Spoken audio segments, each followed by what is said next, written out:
skip maneuver where we're actually going to bounce off once. That allows us to have a steeper re-entry, and that actually increases the heating, allowing us to really test the capability of that heat shield. And we will also be minimizing the G loading, which leads to a softer ride for the Moonican and in the future for our Artemis astronauts.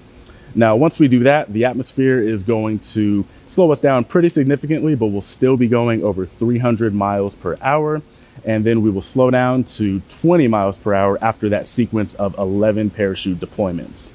Now, once we splash down west of California, we will have these red inflatables that will make sure that no matter what orientation we hit the water at, we will be right side up. And then the USS Portland is going to recover the capsule and bring it back to the US Naval Station in San Diego. Now, there's a really large team comprised of US Navy, Air Force, NASA, contractors who worked really hard to prepare for today. So I am super excited to see them welcome Orion home. Back to you.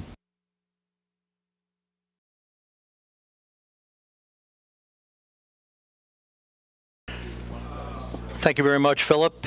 We are coming up on the critical stuff leading up to Orion's return to Earth and its splashdown in the Pacific. Just 7 minutes away now from crew module, service module separation. That European service module has worked like a champ throughout the course of the mission.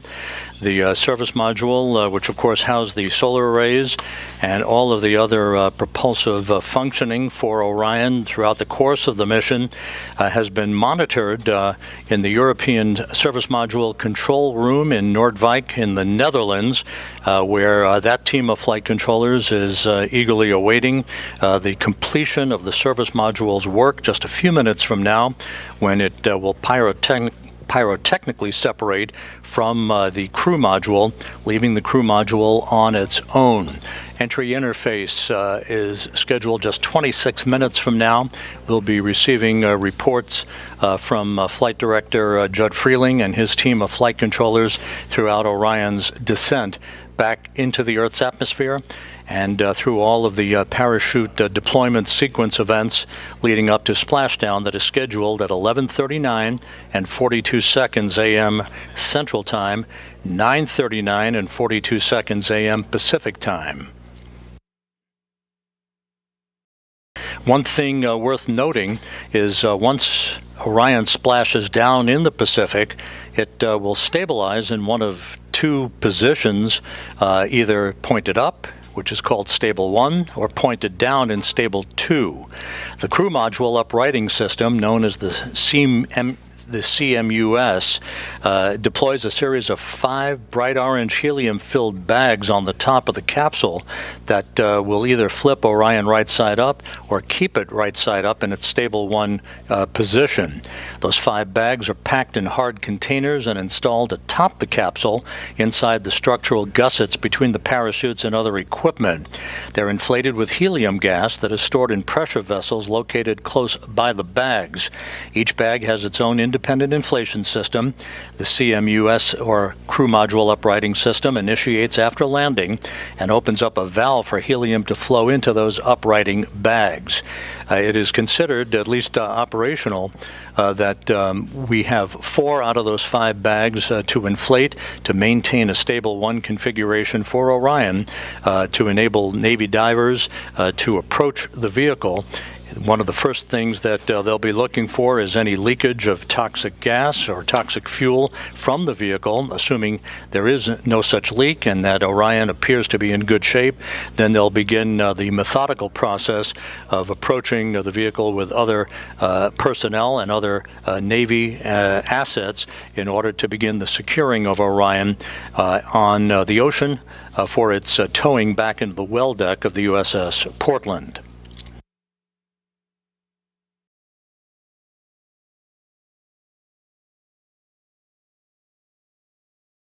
We're under 4 minutes now until the crew module and service module separate from one another. We'll be standing by for all of that.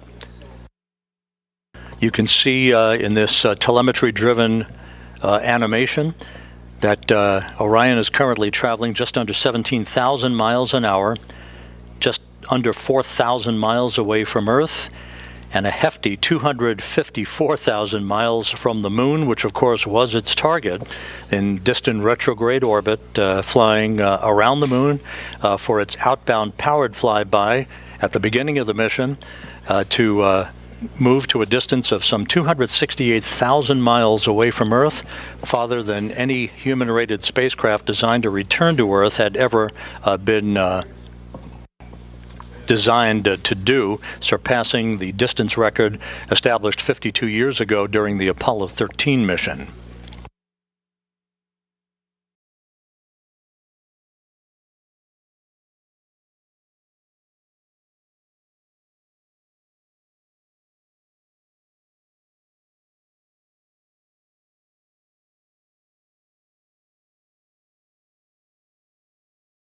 Here in Mission Control, the flight dynamics folks and the guidance, navigation, and control folks have put up a graphic which is essentially the ground track for Orion as it will make its way across the southern Indian Ocean, passing the northwest coast of Australia en route to its ultimate trajectory that will carry it across the Pacific.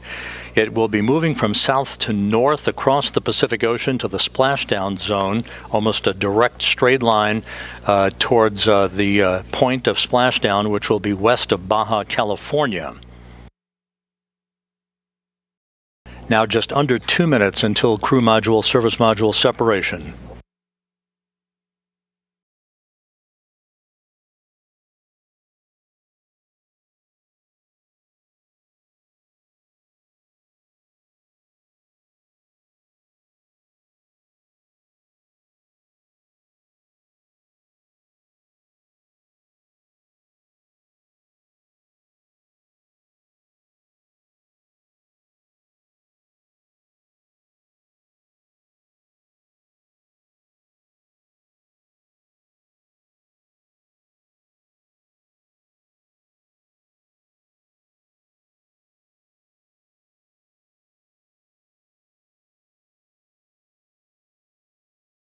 Now just 1 minute away from crew module, service module separation.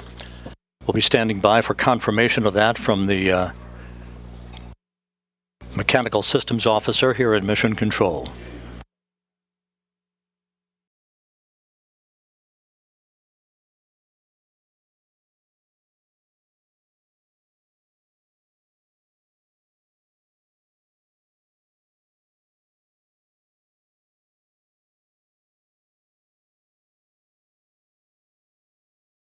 "30 seconds until separation. This will come at an altitude of 3,200 statute miles.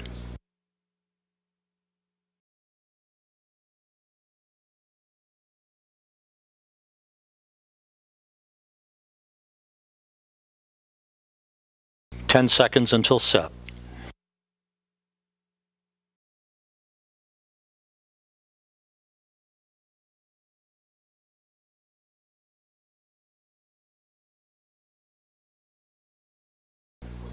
We have confirmation of separation. Orion flying on its own. Again, the separation occurred right on time at 11 a.m. and 11 seconds Central Time, with Orion 3,200 statute miles away from Earth. The service module, the European service module, has done its job.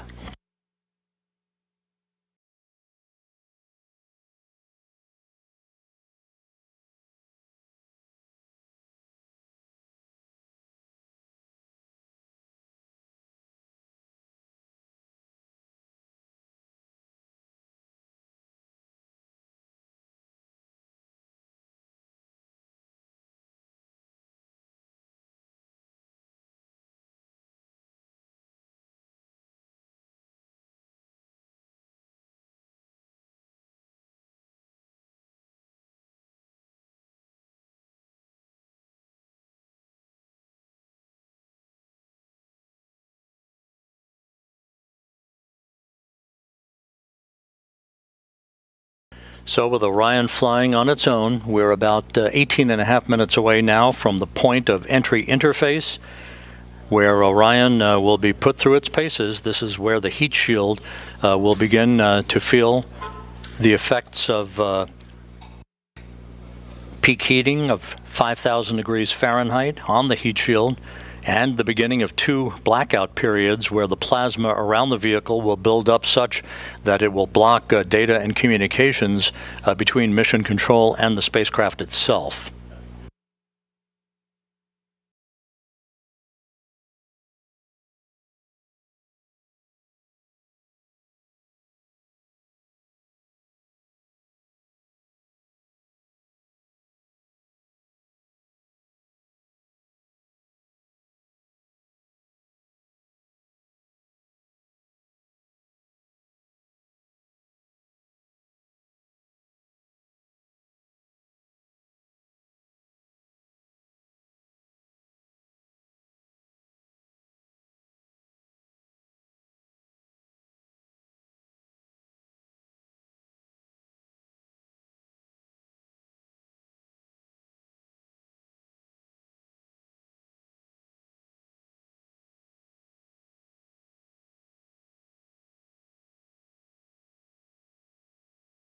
Orion continues to fly smoothly on, all of its systems in excellent shape.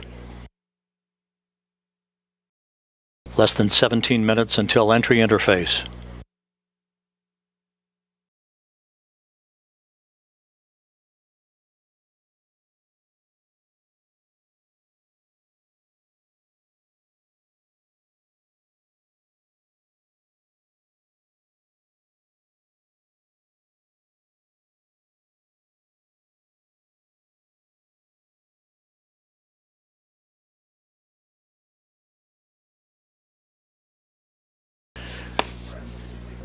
And the crew module raise burn that we thought was not going to be needed is being conducted.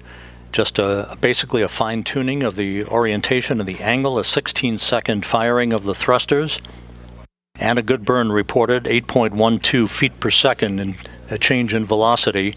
So the raise burn was executed.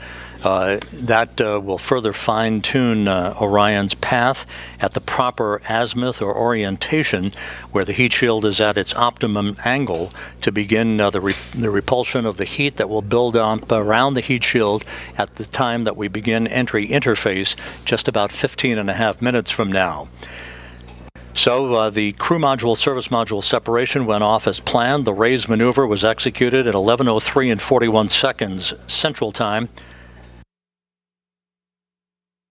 Again, the raise maneuver was executed.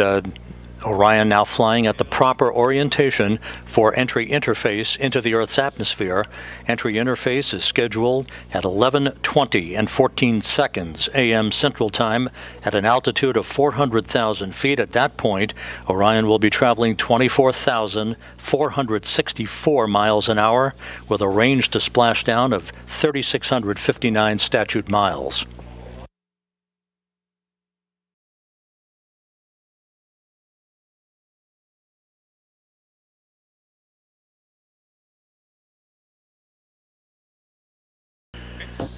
Flight controllers reporting a solid lock with the tracking and data relay satellite system, receiving data that's being processed through the TDRS network.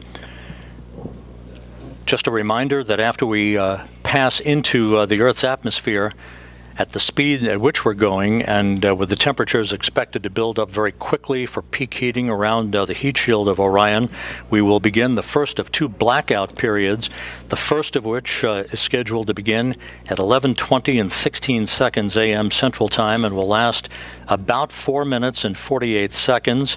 At that time, entry guidance, which has been stored on board, pre-programmed commanding for Orion to continue to point its way toward the splashdown zone, will take over.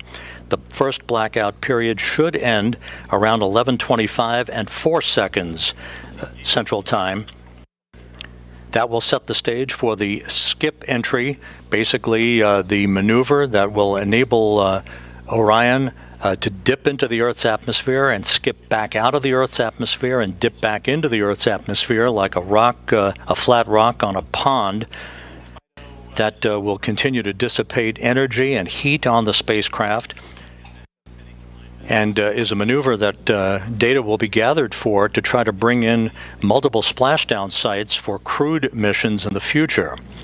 The second of the two blackout periods is scheduled to begin at 11:29 and 3 seconds a.m. Central Time, and that will last for about 2 minutes and 50 seconds till about 11:31 and change. That'll be the final blackout period, after which we should lock up solidly for the remaining 8 minutes or so until splashdown.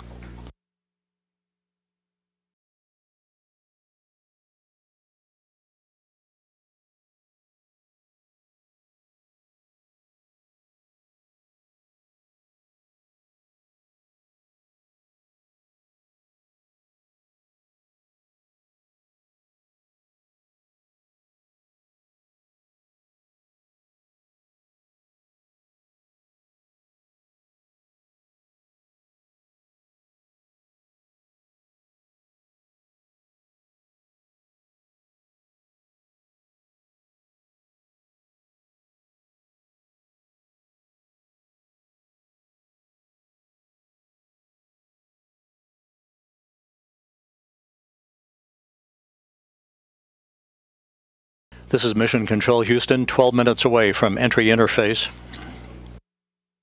Everything is going by the book so far here in Mission Control, very quiet on the loops. Entry Flight Director Judd Freeling and his team of flight controllers watching carefully over their data as they oversee the arrival of Orion for its splashdown site west of Baja, California. Time to splashdown 31 minutes.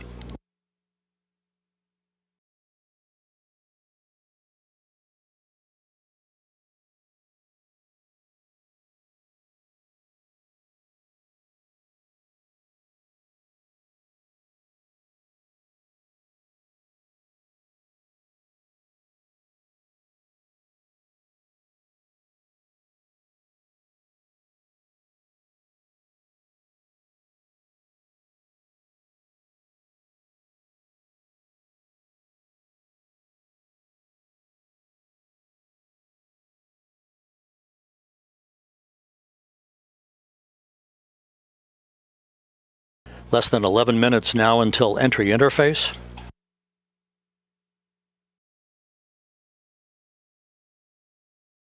During the period of the two blackouts, and even after we have emerged from the second of the two blackouts, Orion, through a series of pre-programmed commands stored on board, will conduct a series of roll reversals.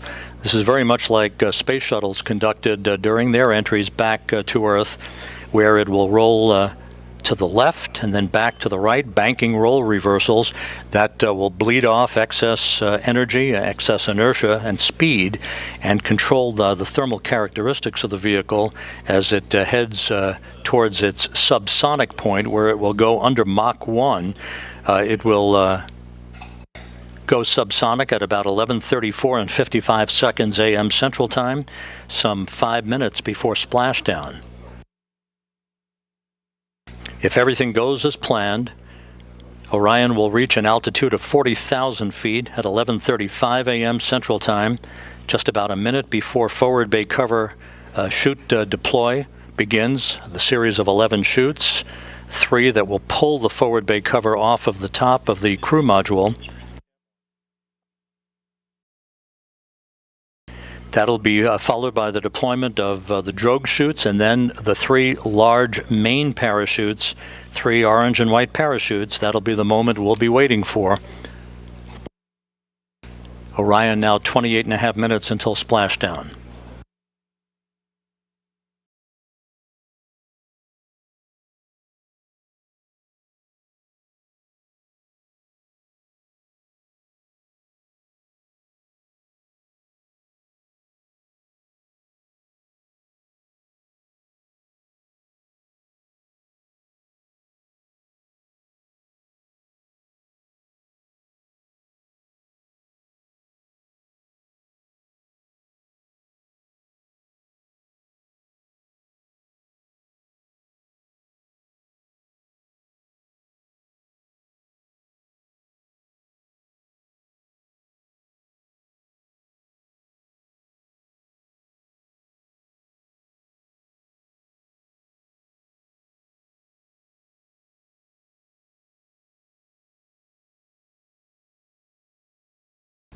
Orion is approaching the northwest coast of Australia. 27.5 minutes until splashdown. We're just 8 minutes away from the point at which Orion will dip into the Earth's atmosphere and begin what basically is a hellish entry, where temperatures around the spacecraft will raise to about 5,000 degrees Fahrenheit. That's half as hot as the outer surface of the sun.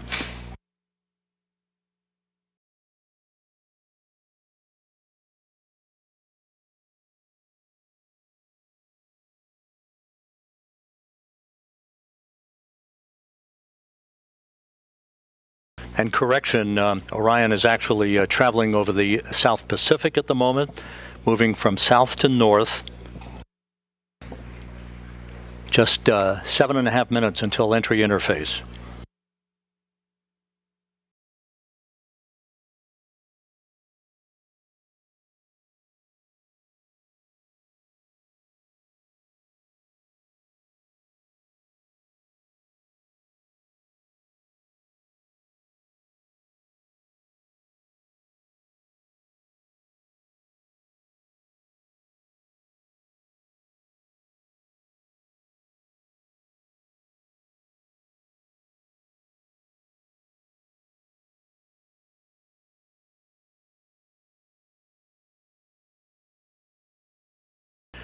And this view from a camera inside the cabin of Orion, this doesn't look like much at the moment, but it will soon when it shows the forward bay cover jettisoning and the initiation of the parachute deployment system.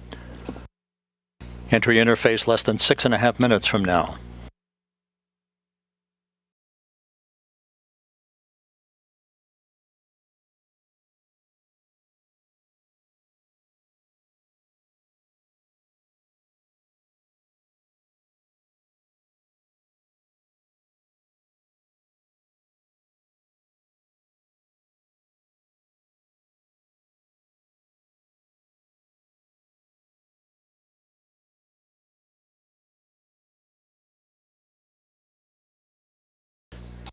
Just to recap, the crew module, the Orion crew module, separated from the European service module about 14.5 minutes ago, right on target as it was planned, and a short raise maneuver, a 16-second firing of Orion's thrusters, oriented the vehicle, raising it just a tad so that its heat shield was at the proper orientation in the direction of travel, to begin entry interface in about 5 minutes at an altitude of 400,000 feet above the Earth.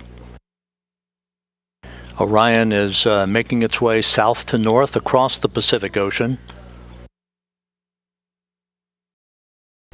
Currently traveling at 23,000 miles an hour.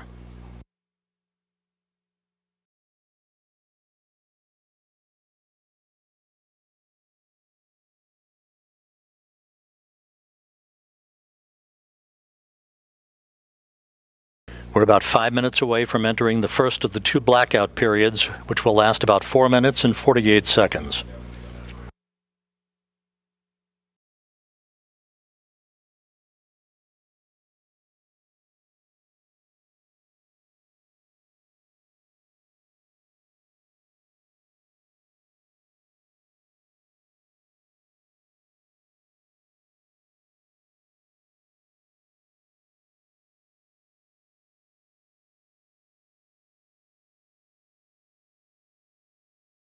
A journey that began with the power of the launch of the Space Launch System 25.5 days ago, about to reach its final minutes in the searing heat of re-entry, where temperatures around Orion will build up to 5,000 degrees Fahrenheit.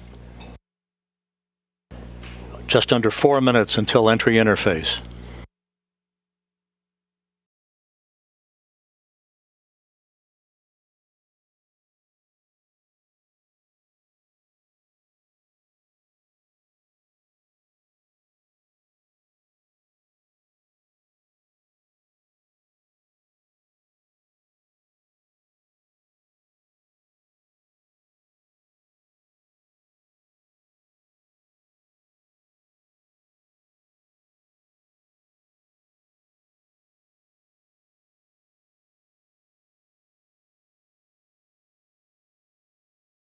Once again, at entry interface, which we will reach about 3 minutes from now, Orion will be at an altitude of 400,000 feet, traveling just under 25,000 miles an hour, with a range to splashdown of 3,659 statute miles.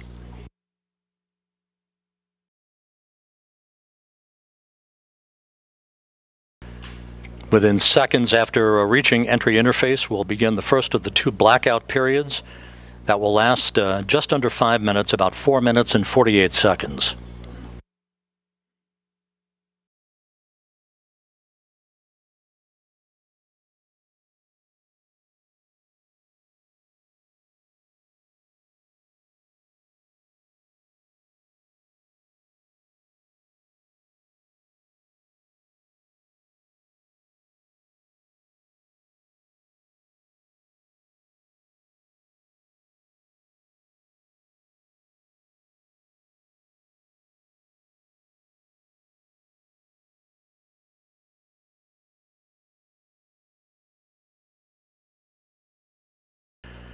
And here's the ground track for Orion as it passes well to the west of South America.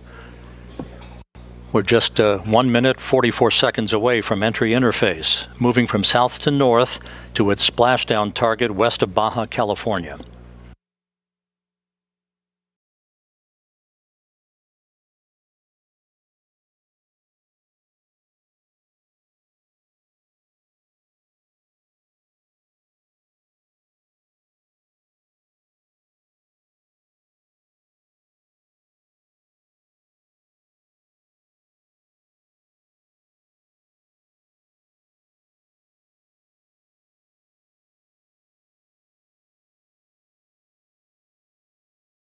Just 1 minute away from entry interface.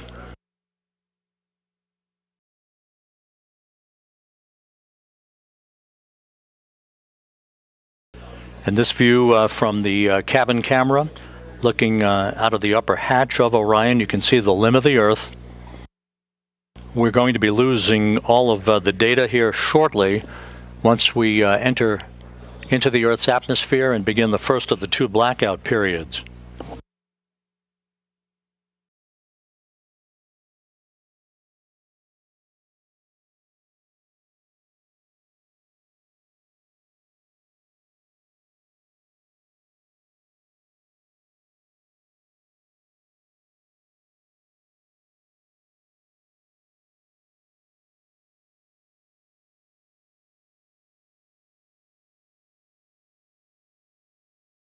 Standing by for entry interface and the first of the 2 blackout periods.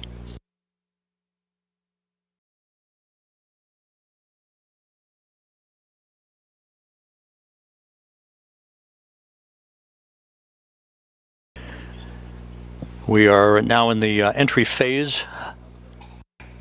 Entry interface has begun. Entry interface at 400,000 feet. Orion traveling just under 25,000 miles an hour.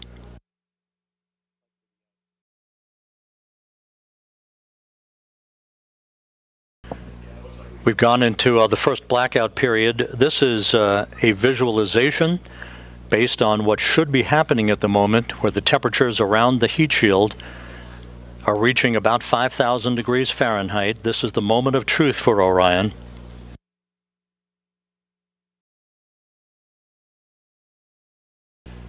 We should be coming out of this first blackout period just under 4 minutes from now.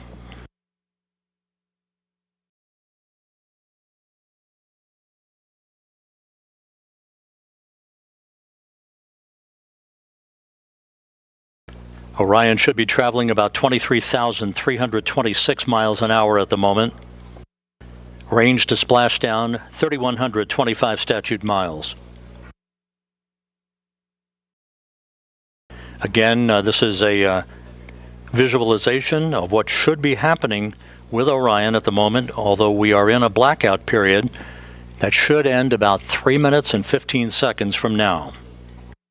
Once we emerge from this first blackout period, we'll conduct the skip entry maneuver that will further dissipate heat and energy and begin a very, very dramatic reduction in the velocity of Orion as it approaches its splashdown site.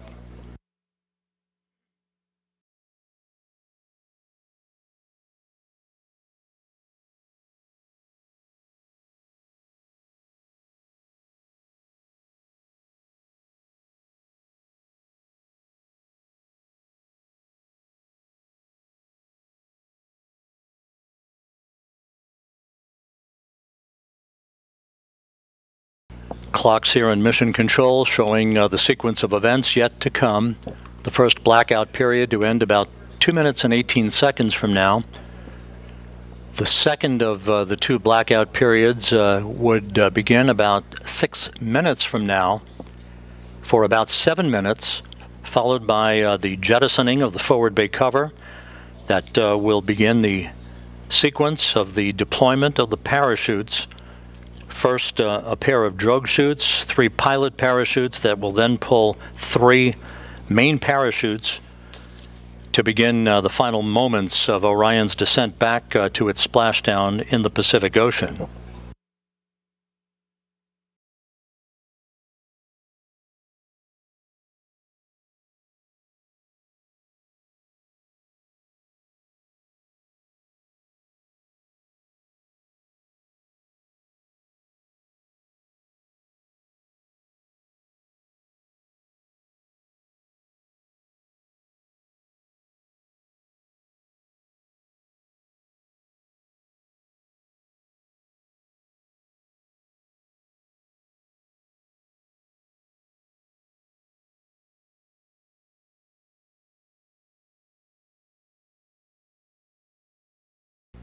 One minute to go until we come out of this first blackout period. When we emerge from this first blackout period, we'll be at an altitude of 274,000 feet, traveling just under 17,000 miles an hour with a range to splashdown of 2,000 statute miles.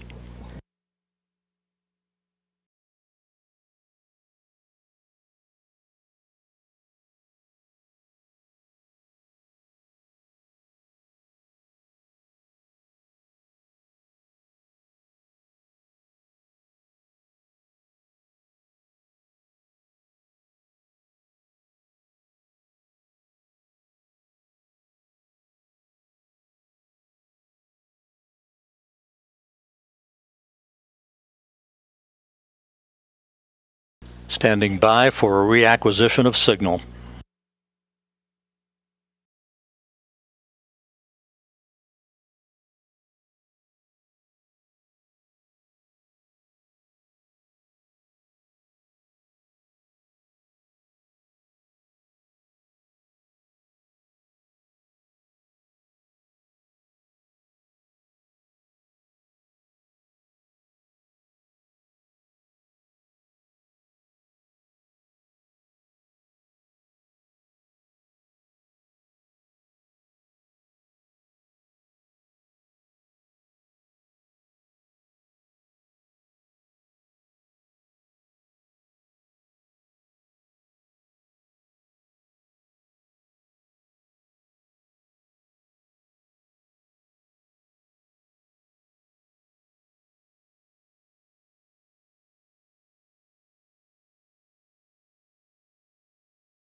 And we have data from Orion. Orion out of the blackout period.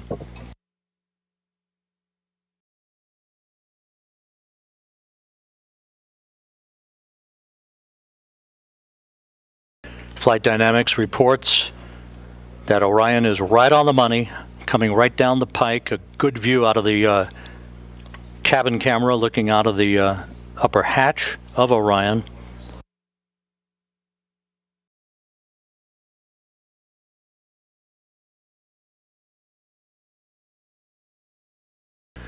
We should be performing the skip entry maneuver momentarily.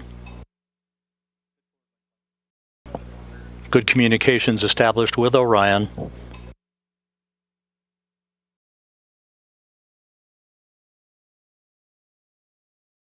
The second blackout period to begin about 2 minutes from now.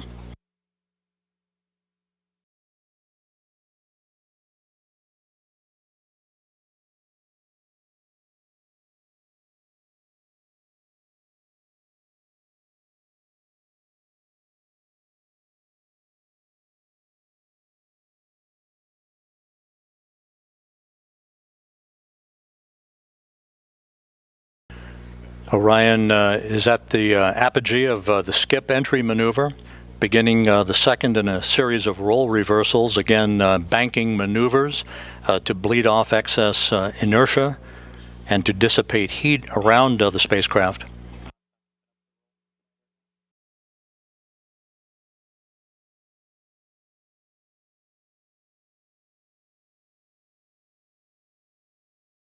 The start of the second blackout period, about 1 minute and 13 seconds from now, will come at an altitude of 270,000 feet, with Orion traveling about 16,400 miles an hour, range to splashdown less than 1,000 miles.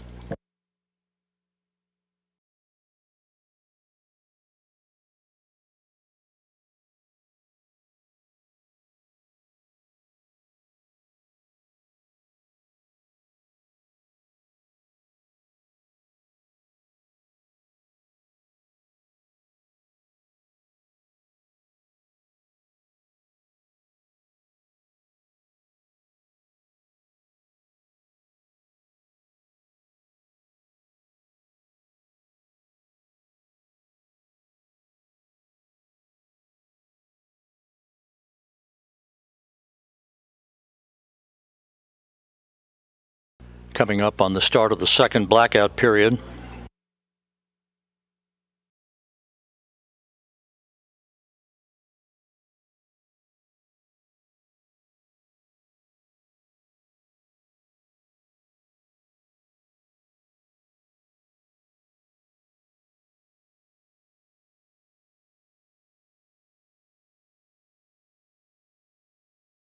We should be in that second blackout period right now.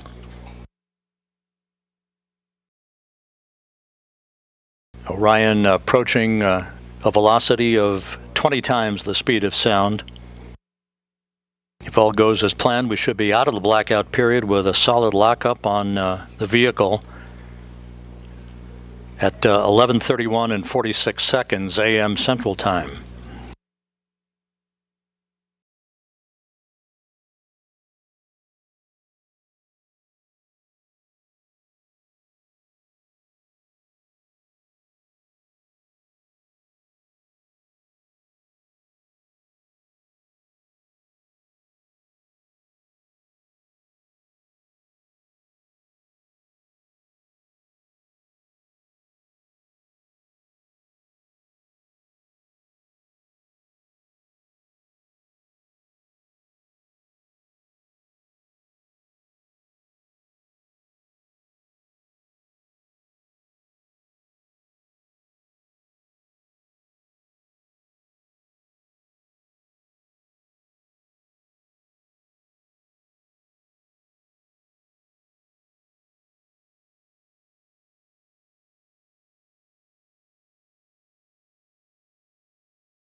This is Mission Control Houston, the airborne WB-57, one of the airborne assets to track Orion's return to Earth, has visual acquisition of the vehicle.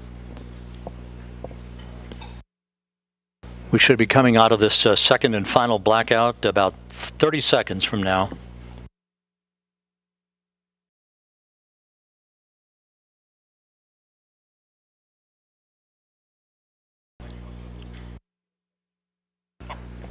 And helos flying off the deck of the USS Portland now have a visual acquisition of Orion as well, at an altitude of 174,000 feet, traveling 12,600 miles an hour, range to splashdown 288 statute miles.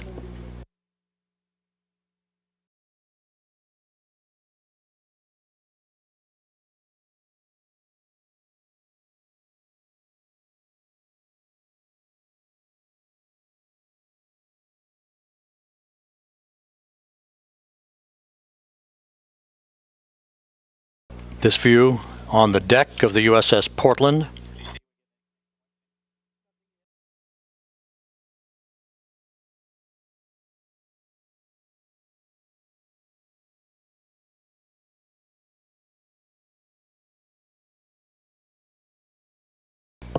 And there is a view out of the cabin camera of Orion. As it continues a series of role reversals, we have data back from the spacecraft.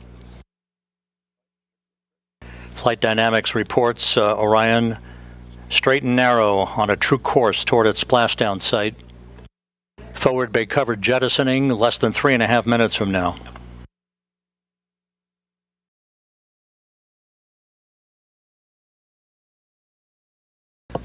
(150,000 feet off the ocean).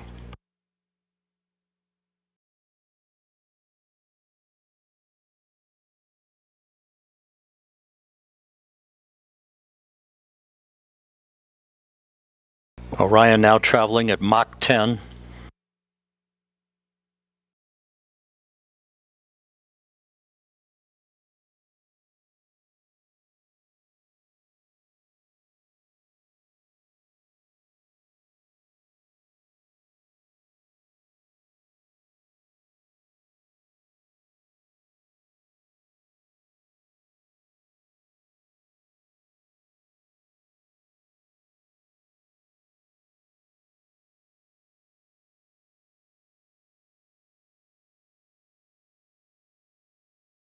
Orion's speed now down to Mach 6.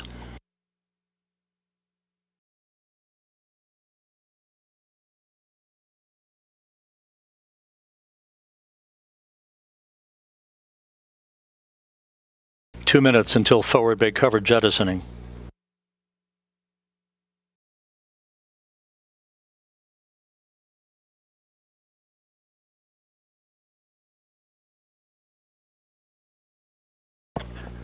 Orion 100,000 feet now.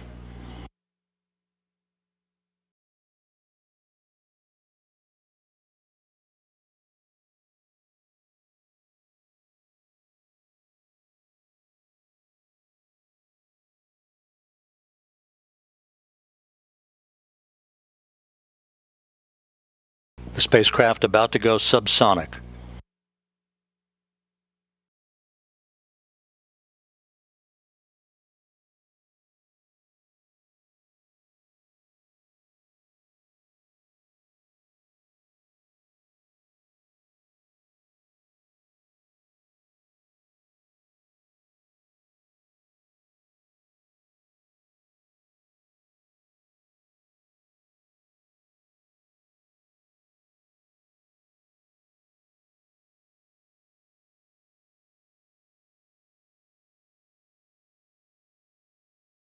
(45 seconds until forward bay covered jettisoning.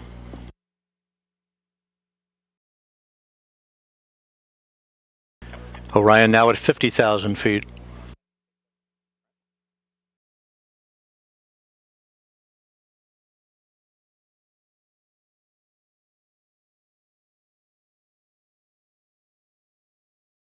Forward bay covered jettisoning pyros are armed.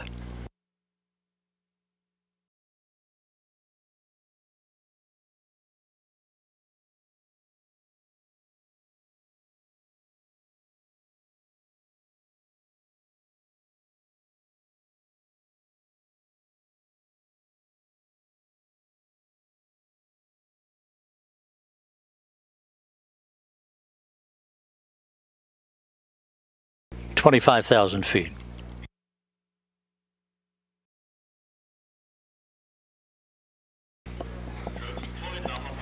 Drogues have been deployed.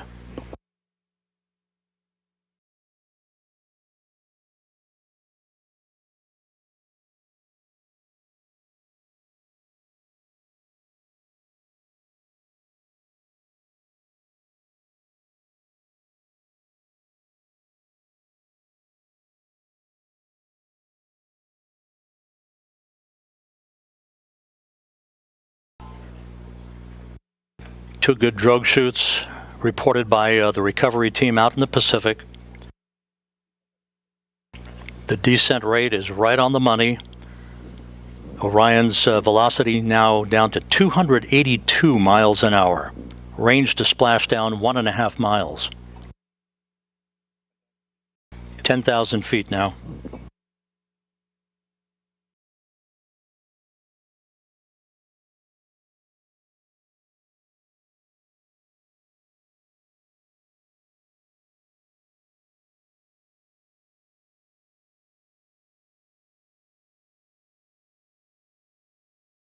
And we're on mains. 5,000 feet.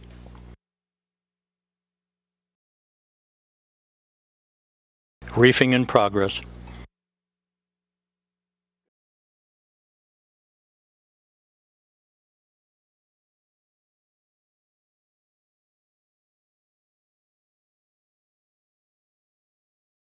Three good main chutes for Orion.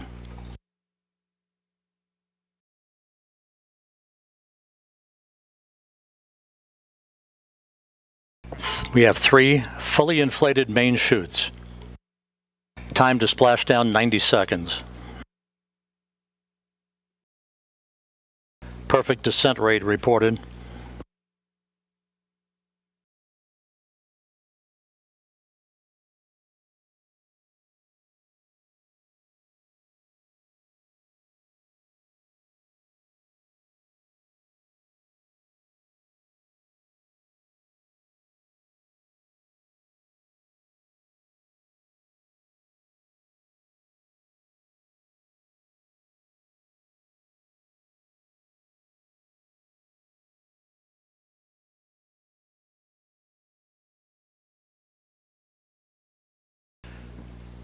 And there it is, high over the Pacific, America's new ticket to ride to the moon and beyond now in view. Orion under its chutes descending toward splashdown.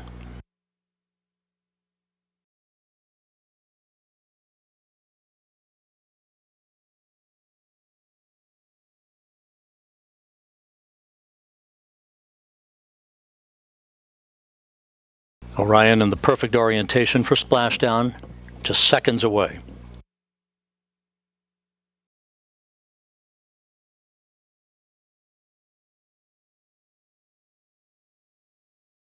(1,000 feet).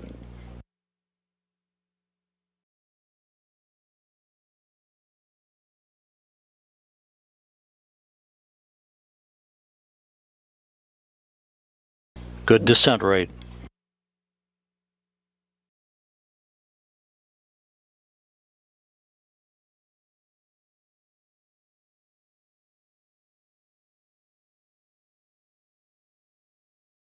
(500 feet).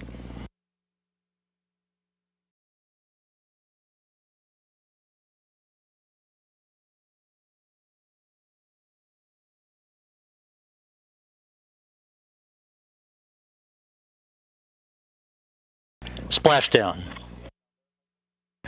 From Tranquility Base to Taurus Littrow to the tranquil waters of the Pacific, the latest chapter of NASA's journey to the moon comes to a close.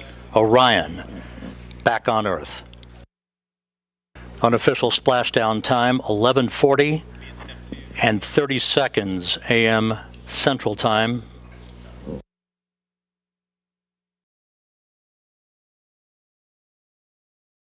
At a mission elapsed time of 25 days, 10 hours, 54 minutes, 50 seconds. That's unofficial. Splashing down off the coast of Baja California.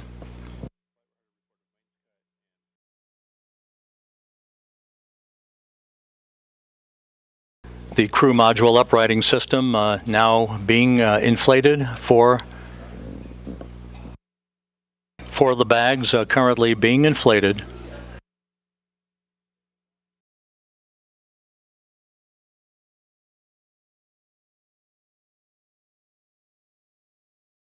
And we have a report that Orion is stable 1, upright, the way it should be.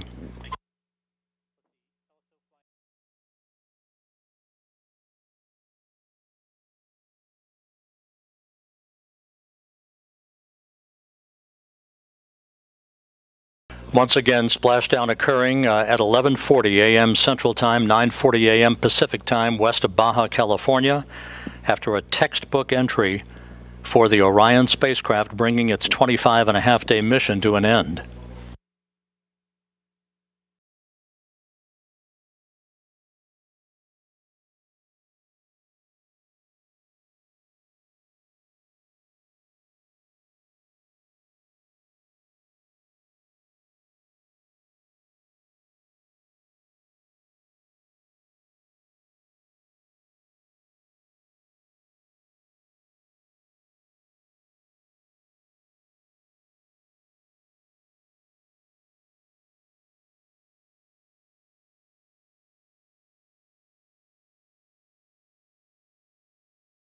Orion's recovery beacon is on. We have confirmation that 4 out of the 5 crew module uprighting system bags have fully inflated, standing by for word on the 5th one.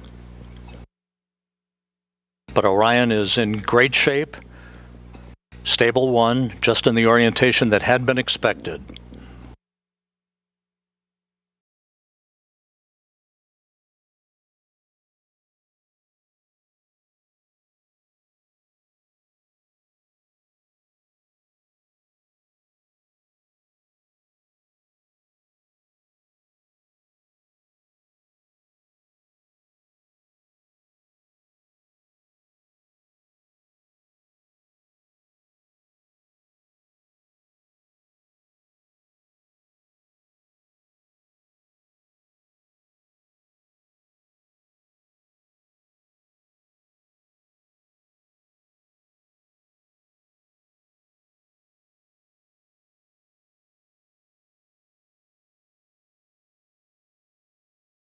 This is Mission Control Houston. Once again, the Orion spacecraft, having completed a journey of 1.4 million miles,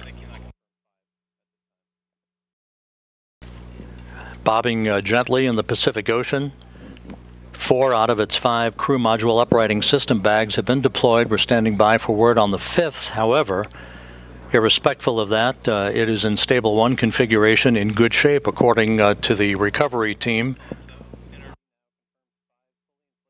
And we are now receiving word that all 5 of the crew module uprighting system bags are fully inflated. So that's exactly what we had hoped for. Orion safely bobbing up and down in the Pacific Ocean.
This is Mission Control Houston.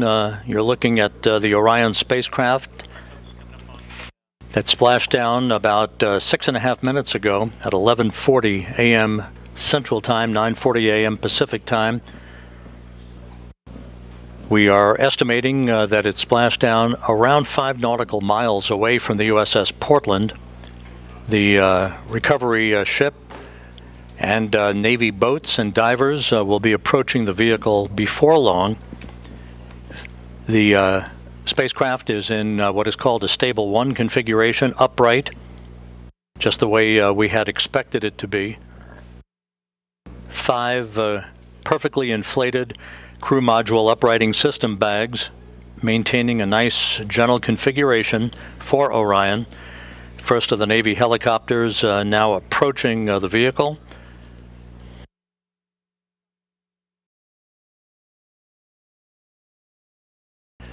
And here in Mission Control, some of Orion's systems no longer needed are being powered down.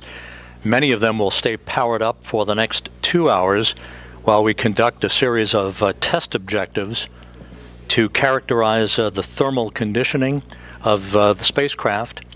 That will be important for future data for crewed missions to determine how long the crews can remain comfortable inside a vehicle returning from the moon. We also will be conducting tests of the beacon and SARSAT system for maintaining tracking of the spacecraft, for recovery forces that will be approaching the spacecraft in the future.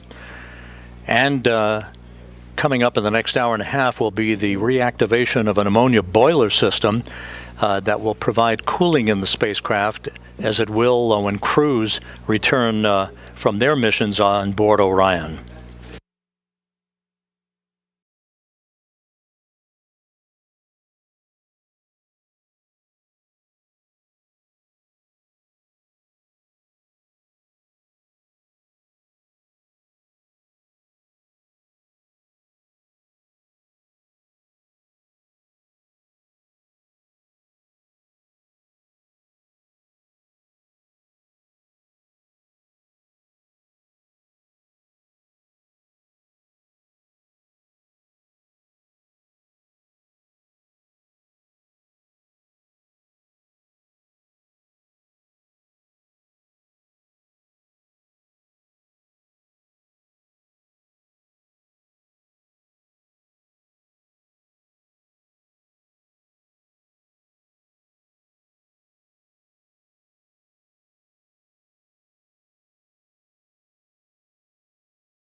This is Mission Control Houston. Reports from the USS Portland indicate that the first of 2 Navy helicopters flying in the vicinity of Orion, which is about 5 nautical miles away from the ship, indicate no damage to the spacecraft and no hazardous fuel leaking from the spacecraft. A good view of the helicopters and the initial Navy boats that will be approaching Orion a short time from now.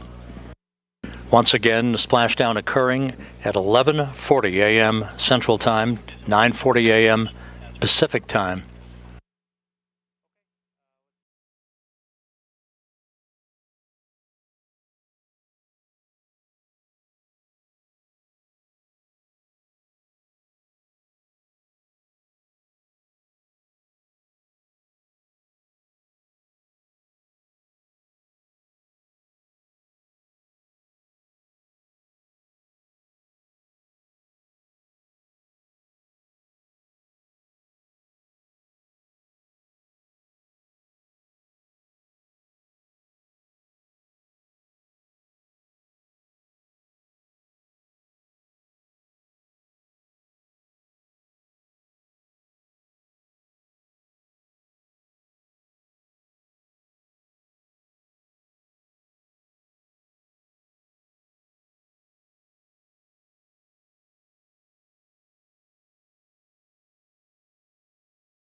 This is Mission Control Houston. Orion in the Pacific Ocean, having splashed down at 11:40 a.m. Central Time, 9:40 a.m. Pacific Time, around 5 nautical miles or so from the USS Portland, a textbook entry for the vehicle.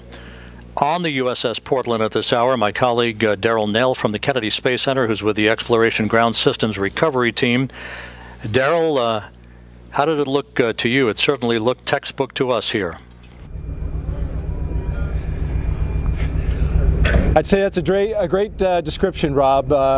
Perfectly landed here in the Pacific Ocean, and that's been confirmed by the operations manager that I just spoke to. Watching it from the deck as an observer, we have, as you can see, some broken clouds in the sky, like right around 3,000 feet. But we saw those 3 full main parachutes pop out. It was a beautiful sight, probably just about several thousand feet in the sky, and then we watched that slow descent as the Orion crew module made its way down to the Pacific Ocean. Saw the splash, and then of course the assets aboard the USS Portland here immediately started making their way towards the splashdown site, and as you see live now, they are close to being next to the capsule. Now the helicopters that you see flying there, those are MH-60s. We have 2 of them in the air, and they are right now gathering high quality, high definition imagery of the capsule in the water. There's a spotter aboard. We have photographers as well. The doors are completely open on both sides of the helicopters, and so you can see them flying at a circular track around the splashdown location. They have marked, if you can see it, you can see what looks like smoke coming off a location just to the left there. That is the boats having marked location where some of the debris has come down, the debris that was part of the separation event, part of the parachutes opening event. So you have the sabot as well as the lid from the parachutes. All of that is being tracked by the Sasquatch team, and the Navy boats are marking that with floatable smoke grenades. All of that hardware the team wants to recover because there's valuable information and data in it. The helicopters will be out for another 20 minutes gathering imagery. You can see one of them getting very close to the crew module. There is an GSS camera, ultra high definition, 8K, which is gathering imagery. We are currently on course to go right by the splashdown location, so we are right about 3.5 miles and closing. We are going to a point that's going to be 1 mile out. That's our next waypoint. 1 mile out from the splashdown location. One of the things we're waiting for is for ammonia boil off. And that's why the Navy boats are not yet next to the capsule. We're still going to wait that out. The amount of time that that's going to take is has not been determined. They have allowed for as much as 2 hours.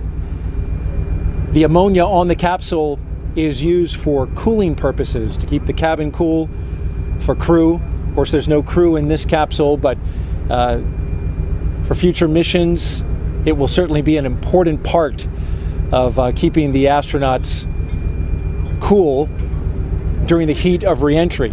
But for now, they're going to vent off that ammonia, and as they do that, it's not quite safe to get close to the capsule with the Navy divers.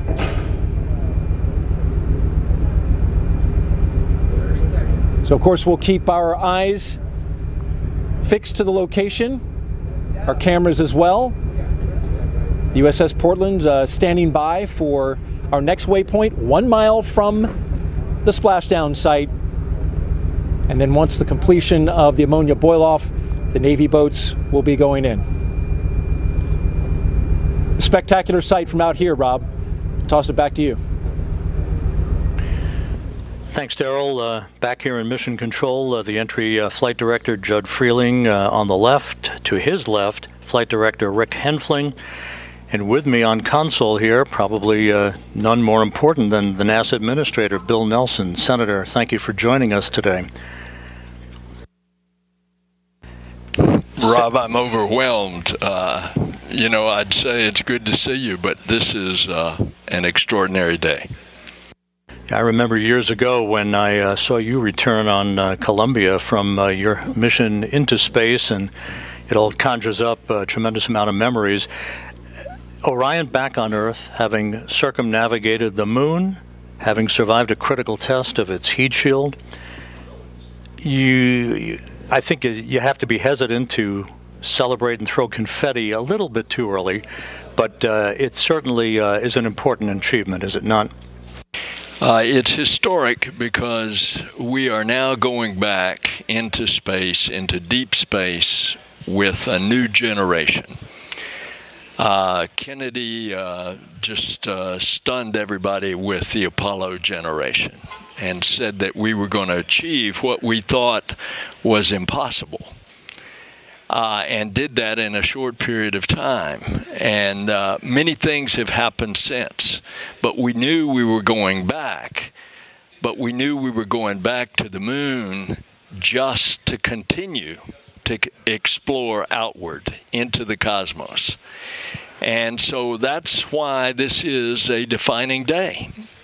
It is one that marks new technology, a whole new breed of astronaut, a vision for the future that captures the DNA of particularly Americans, although we do this as an international venture. And that DNA is we are adventurers, we are explorers. We always have a frontier, and that frontier is now to continue exploring the heavens. We had to wait a while for Artemis to finally get to the point where the Space Launch System got us underway back on November 16th. But once it did, these engineers and the other members of the teams, front room, back room, they've been pretty giddy over the amount of data that they've required and how this vehicle appears to have exceeded its expectations in its performance. The whole vehicle, the rocket, the European participation in the support module, the spacecraft itself, Orion, performing so well that they added a lot of tests. And lo and behold, we're going to be up to our ears in data, thankfully. And of course, today the two main things that had to happen was that that heat shield had to work, and it did beautifully, where they can skip off the atmosphere and bleed that speed down from 25,000 miles an hour. And then the parachutes had to work, and they did it as well. You know, the engineering, the design of this mission, all the work that will go into the next flight when a crew is on board, right, to orbit the moon. What does this say about NASA and the international partner cooperation and the partnership that ultimately takes us not only to the moon but beyond? Well, it says a lot about our country because we don't do it secretively. We do it openly, and we do it with our friends, and we invite all peoples of the earth. And we are doing it also with commercial partners, because when we go into orbit on Apollo 3, we are going to rendezvous and dock with in this case, SpaceX lander, and the crew will go down to the surface. And then we have another competition going on now for another lander, so that we will have two landers. And again, this is the program of going back to the moon to learn, to live, to invent, to create in order to explore beyond. 50 years ago today, Gene Cernan, Jack Schmitt landed their lunar module Challenger on Taurus Littrow, the final lunar landing. It only seems fitting half a century later to the day, Orion back home. And what a fitting opportunity that I had last night to sit with Jack Schmitt at the astronaut dinner and to talk to him about those experiences. 50 years, it's a long time, but look what we have done in the meantime. The space shuttle, we built the International Space Station, we brought in commercial partners. We now go to and from regularly the International Space Station with cargo and crew. Here we go. We've got scouts going to the moon that are commercial scouts that land, that take NASA instruments and scientific instruments in preparing us for the landings of our astronauts. And so it's a new day. A new day has dawned. An Artemis generation is taking us there. And Orion continues to await the arrival of the USS Portland, which shouldn't be very much longer from now, and some flight test objectives that will be taking place over the next couple of hours before we here in Houston hand the vehicle over to the Kennedy Space Center recovery team. NASA Administrator Bill Nelson, pleasure to see you today, and thank you so much for being with us. What a day. Oh, it is my great privilege.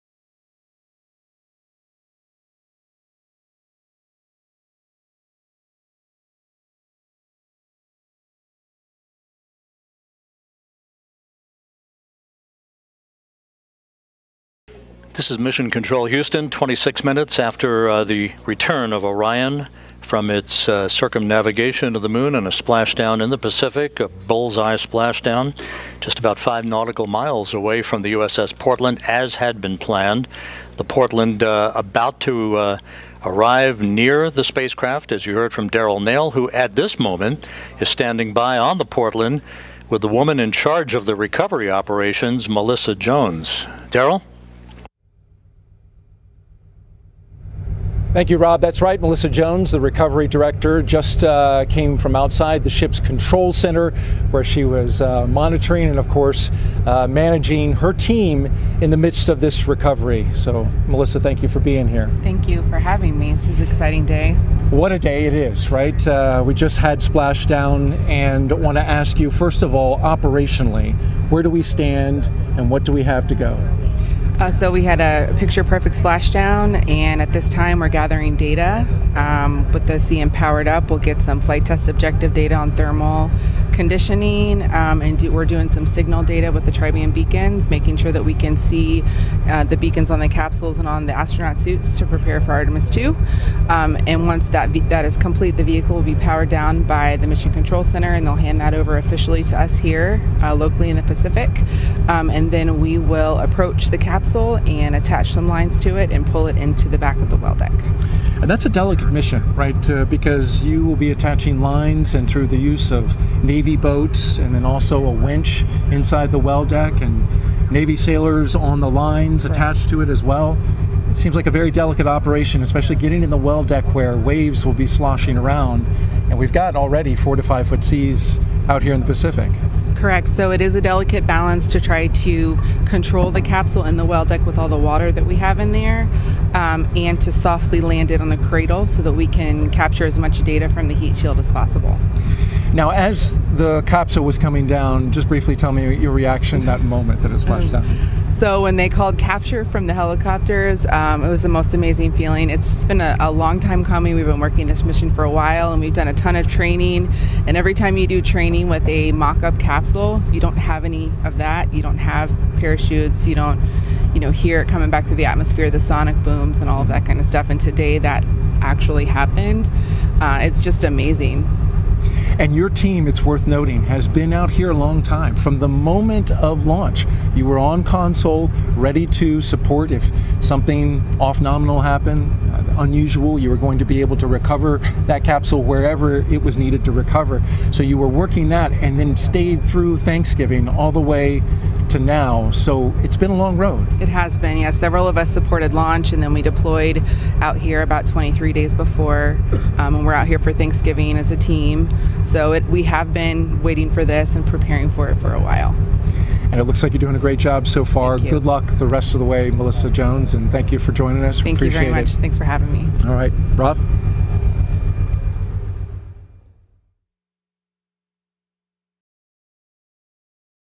Thank you, Daryl. We'll be back to you on the USS Portland here shortly as the post-splashdown activities and the recovery operations will continue. As mentioned earlier, it will take about 2 hours from the time of splashdown until the time that Flight Director Judd Freeling and his team of entry flight controllers here will hand the vehicle over to the Exploration Ground System Recovery Team that will work over the next several hours to bring the Orion into the well deck of the USS Portland.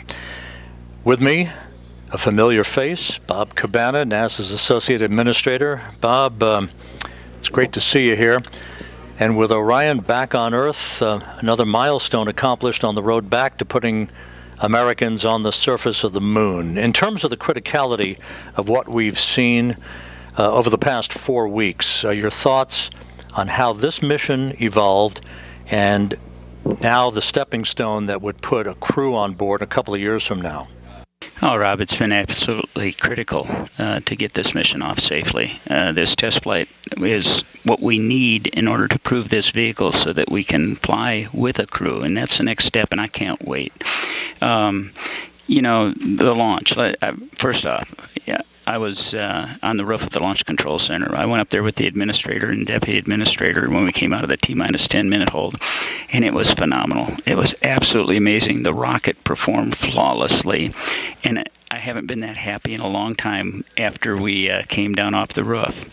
And then to see the mission go as well as it did, the shots that we got from the vehicle, that one from 40,000 miles away where you saw the moon with the Earth in the background. And then this morning, we've learned how to operate this vehicle. A few minor glitches along the way, but it is performed flawlessly, and we're learning how to work with it, operate it, and that's what this JSC team does. It is so great to be back here in mission control, to be with the ops team. I'm so proud of these guys. Amazing. But if you were watching this morning, I loved the video. I don't know if it was on NASA TV or not, but the moon the Earth just kept getting bigger and bigger. It was really hauling as it came in. And the preciseness with which they were able to bring it down and seeing the chutes come out, and it's just, I'm so proud of this team, the Orion team, the entire SLS, Artemis team, the folks here at JSC. It's just been amazing. I wish Gene Cernan were still alive. Here we are on the 50th anniversary, and Gene was such a proponent of getting us back to the moon. I wish he were alive to have seen this mission. It would have meant a lot to him. I don't want to date you, but I think 24 years ago, at this moment in time, you were building a space station, I believe, with your crew on STS-88. We had so many dramatic, jaw-dropping images during the course of this flight. What for you was the most impactful moment? Oh, I'm not sure I can pick one. Obviously, the launch. The team has worked so hard to get to the point where we successfully launched this rocket. I think the successful burns along the way to actually get that go for the TLI burn and do it and be on our way to the moon again. Absolutely awesome. I think the pictures that we saw. But the splashdown, how can you not? I mean, this was really emotional, going around and congratulating folks for what we did. So it's hard to pick just one. I think what has meant the most to me, more than just watching the mission, more than the mission highlights, is being with the teams at the Kennedy Space Center, at the Marshall Space Flight Center, here at the Johnson Space Center, and just being able to go up and talk to them and thank them for all their hard work that got us to where we are. I think it means a lot to me. And Bob, final question. The next step, Artemis 2, putting a crew on a vehicle to orbit the moon. It's going to be a complicated mission. It's a long road. It seems like a long time from now, but based on what we've just witnessed, and based on what we believe will be the ultimate data flow out of this mission, it doesn't seem that far away, does it? It is not that far away. It's going to mean a lot when we get the crew assigned. And we see them in training. We get that human face to this. I've seen the flight hardware at KSC. The Orion 2 spacecraft for Artemis 2 is there. It's in build. We got to get Artemis 1 back and transfer some of the black boxes across to make sure that they get checked out and everything works. The rockets being built, we are on the way. And I think when you put a human face to that, when you actually see that, hey, we're sending humans to the moon again, and we're going to get this one-year cadence eventually where we're doing this on an annual basis, this is our future, and it's different from how we went during Apollo. We're going in a sustainable way. We're paving the way to go onto Mars, not just the moon and Mars, but to establish a presence in our solar system beyond our home planet, to explore, to have those technologies in space, to continue to learn and improve things here on planet Earth. Bob Cabana, NASA's Associate Administrator. Thanks so much for being with us, Bob. Rob, it is always a pleasure to share a mic with the voice of NASA. I think a lot of you, buddy, you know that. We've worked together a long time. You keep doing a great job. Thank you very much, Bob. Bob Cabana, NASA's Associate Administrator, with us here in Mission Control.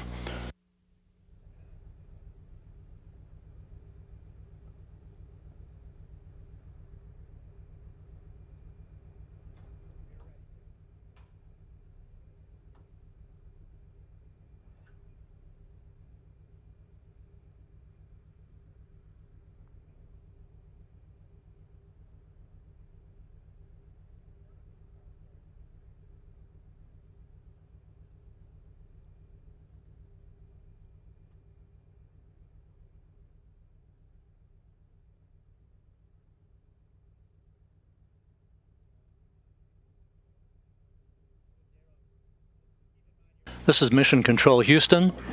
About 37 minutes since Orion splashed down in the Pacific on the deck of the USS Portland, as he has been throughout the course of the morning. Daryl Nail, my colleague from the Kennedy Space Center. Daryl, how are things going out there? It looks like you're about to approach the vehicle.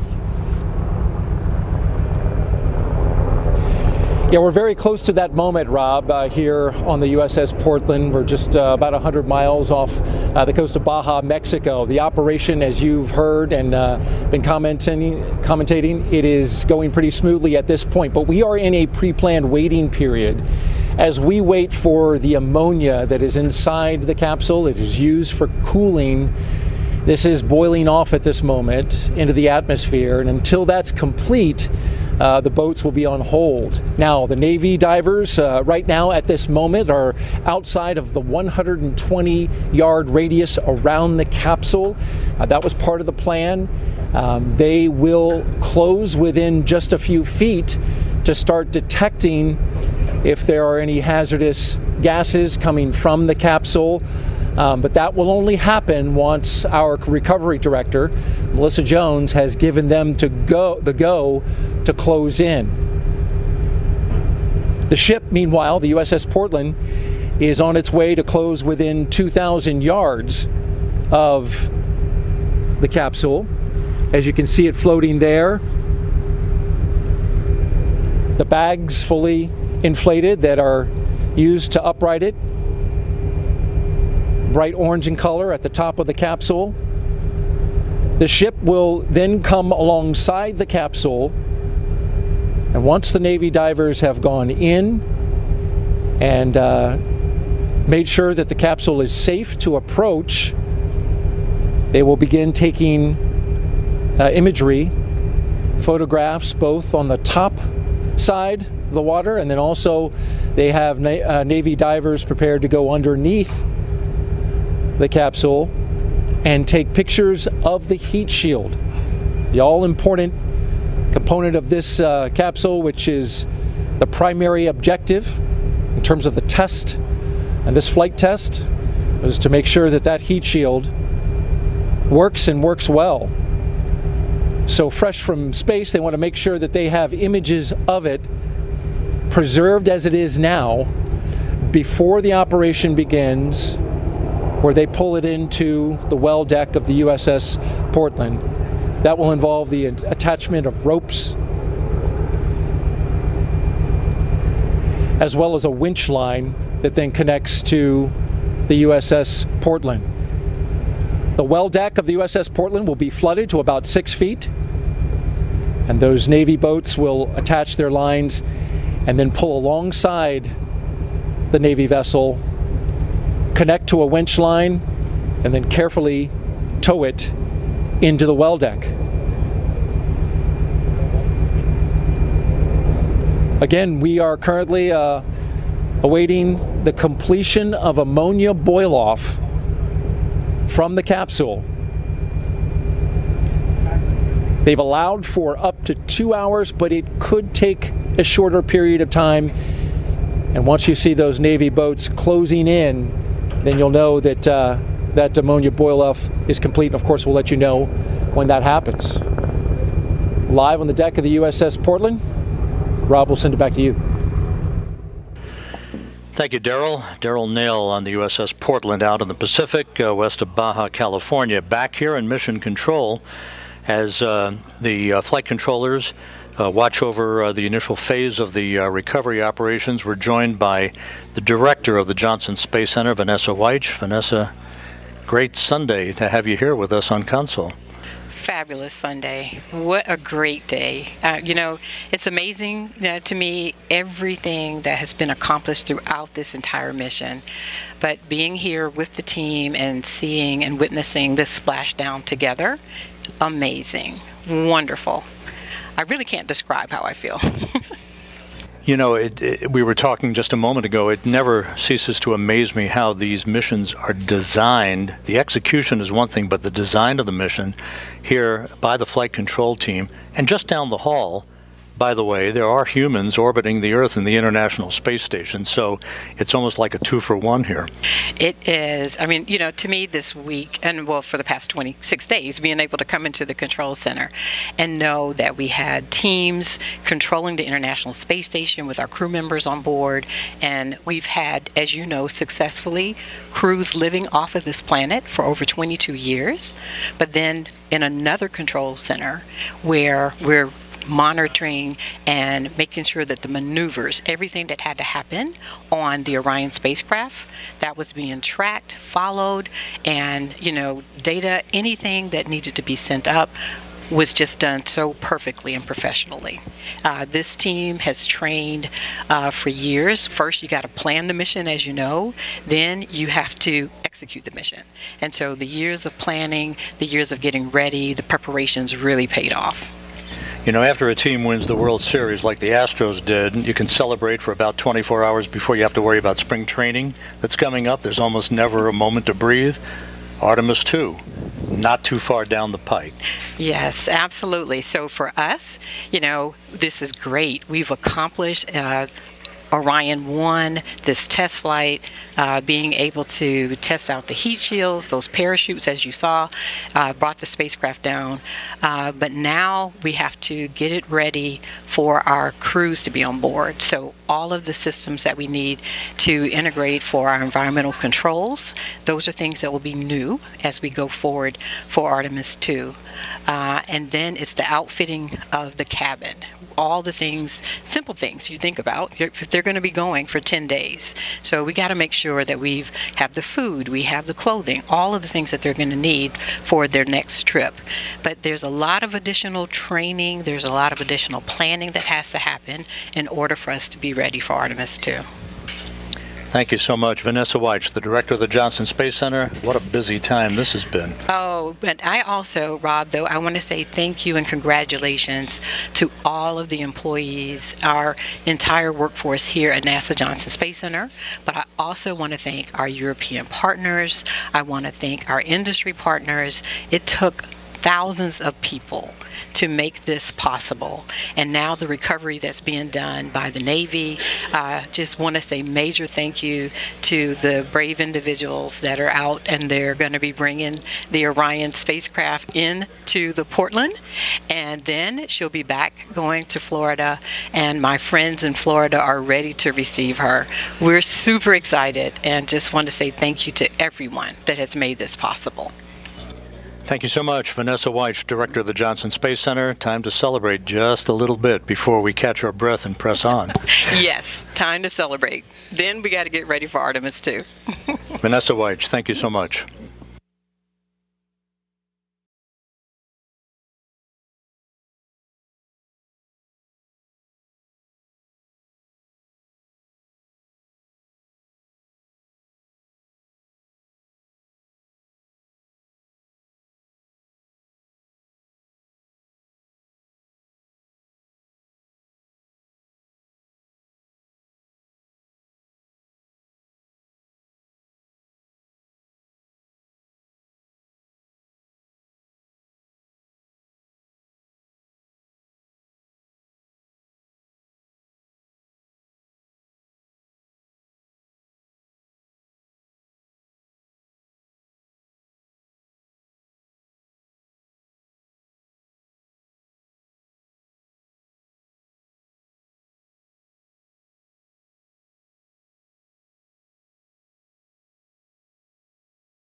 Back here in Mission Control, it has now been 46 minutes since the splashdown of the Orion spacecraft to complete its 25-and-a-half-day mission. Flight controllers here in Houston reporting that the vehicle looks great. In the initial visual inspections being made by the helicopter teams, as you heard Daryl Nail reference just a short time ago. We just heard from Vanessa Weich, the Johnson Space Center director.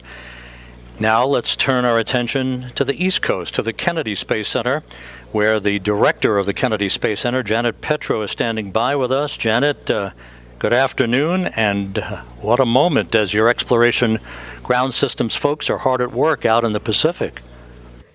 Absolutely. Thanks, Rob. It's been a really, really exciting morning, and can't wait for our teams to get to work out there on the West Coast.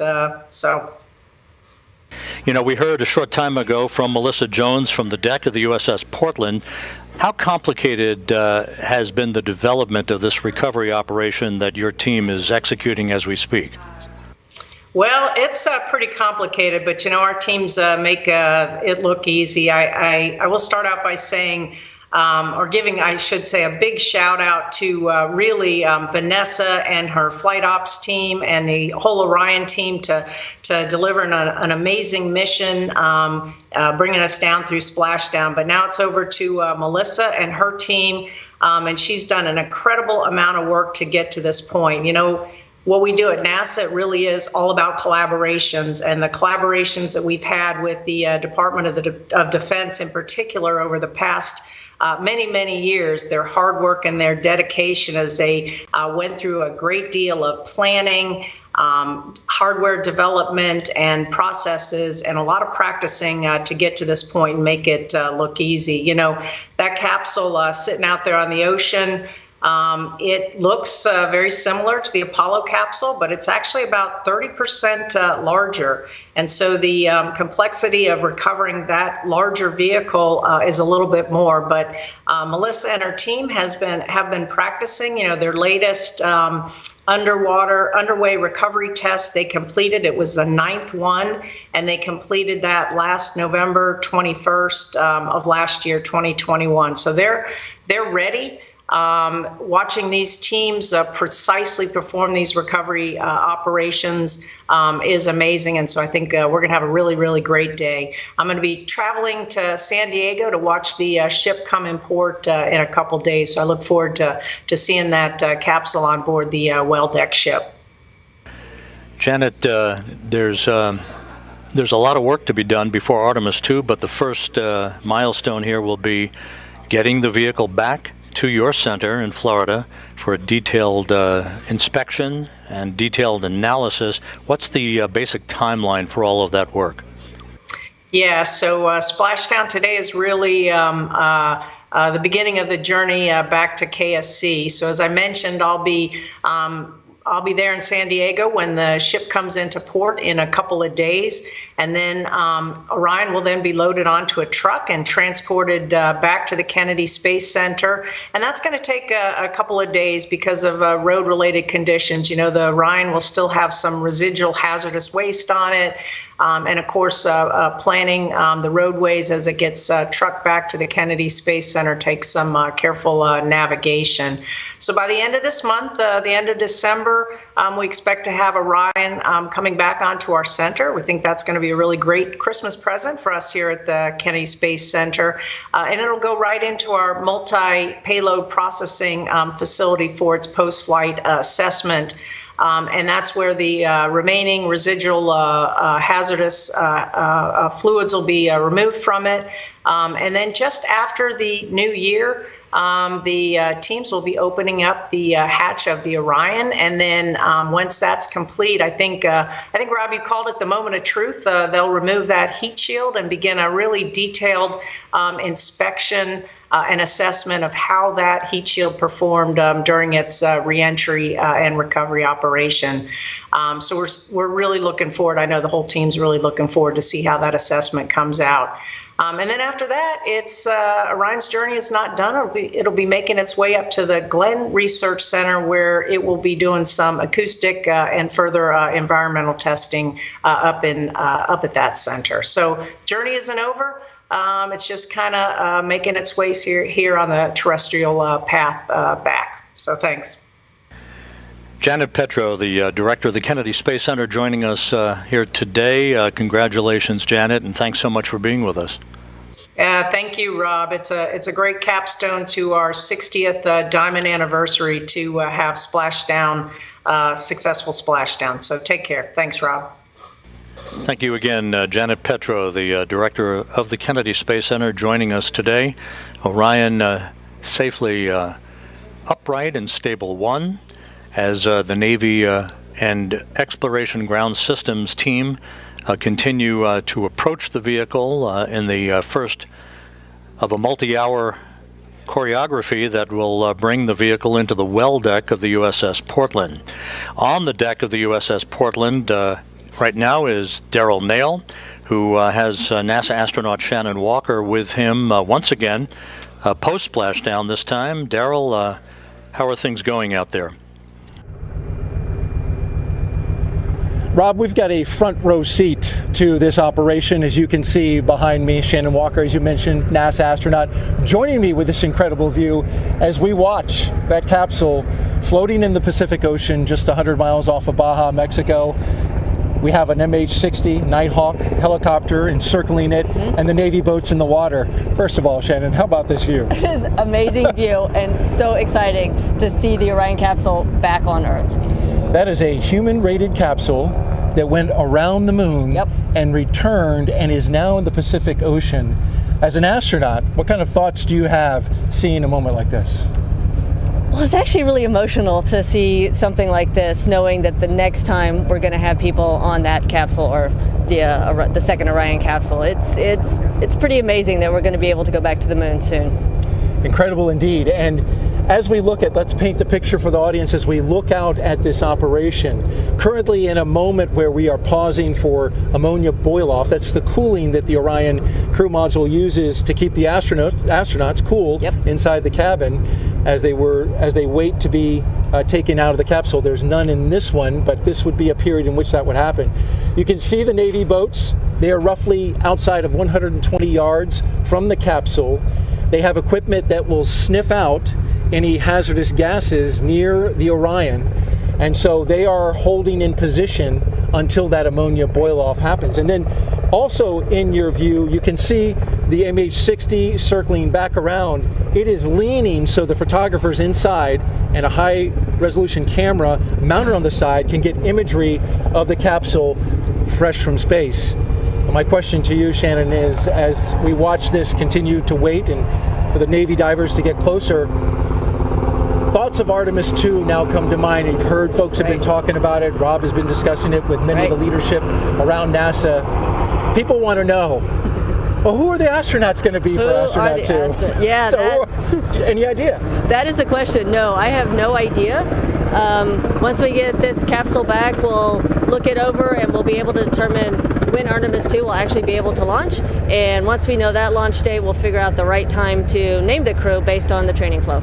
So there's actually a period of training in which you have to do a set amount of time to get ready for that, but really predicated on Artemis 2 and that launch date? Absolutely. We don't want to have the crew just spinning their wheels if Artemis 2 is going to be a long way out, but I don't think it will be, so I would say sometime in the next 6 months maybe. Is it just a guess? Don't hold me to it. We might be naming the crew. All right, very good. Shannon Walker, NASA astronaut, thanks for joining us today. One quick update and note, the recovery team was looking at the possibility of recovering the parachutes as well as the forward bay cover, but that is not going to happen this time. They did mark their locations, but they did slip below the surface of the ocean, and so no recovery of the parachutes or the forward bay cover. That's it from right here on the USS Portland. Rob, we'll send it back to you. Daryl Nail on the deck of the USS Portland with NASA astronaut Shannon Walker. It's been almost an hour since Orion splashed down. Everything with the entry and splashdown went by the book. If you weren't with us for the final minutes of Orion's descent toward the Pacific Ocean, we have a replay after the deployment of the three main chutes, which were pulled out in sequential fashion after pilot parachutes and drogue chutes were deployed. The main chutes came out. They reefed in perfect fashion, slowly descending towards the splashdown. That was marked at 11:40 a.m. Central Time, 9:40 a.m. Pacific Time, at a point about 5 nautical miles or so from the USS Portland, west of Baja California.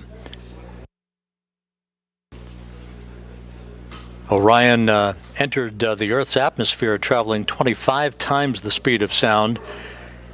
It decelerated to a splashdown velocity of just under 100 miles an hour. It was a very gentle splashdown.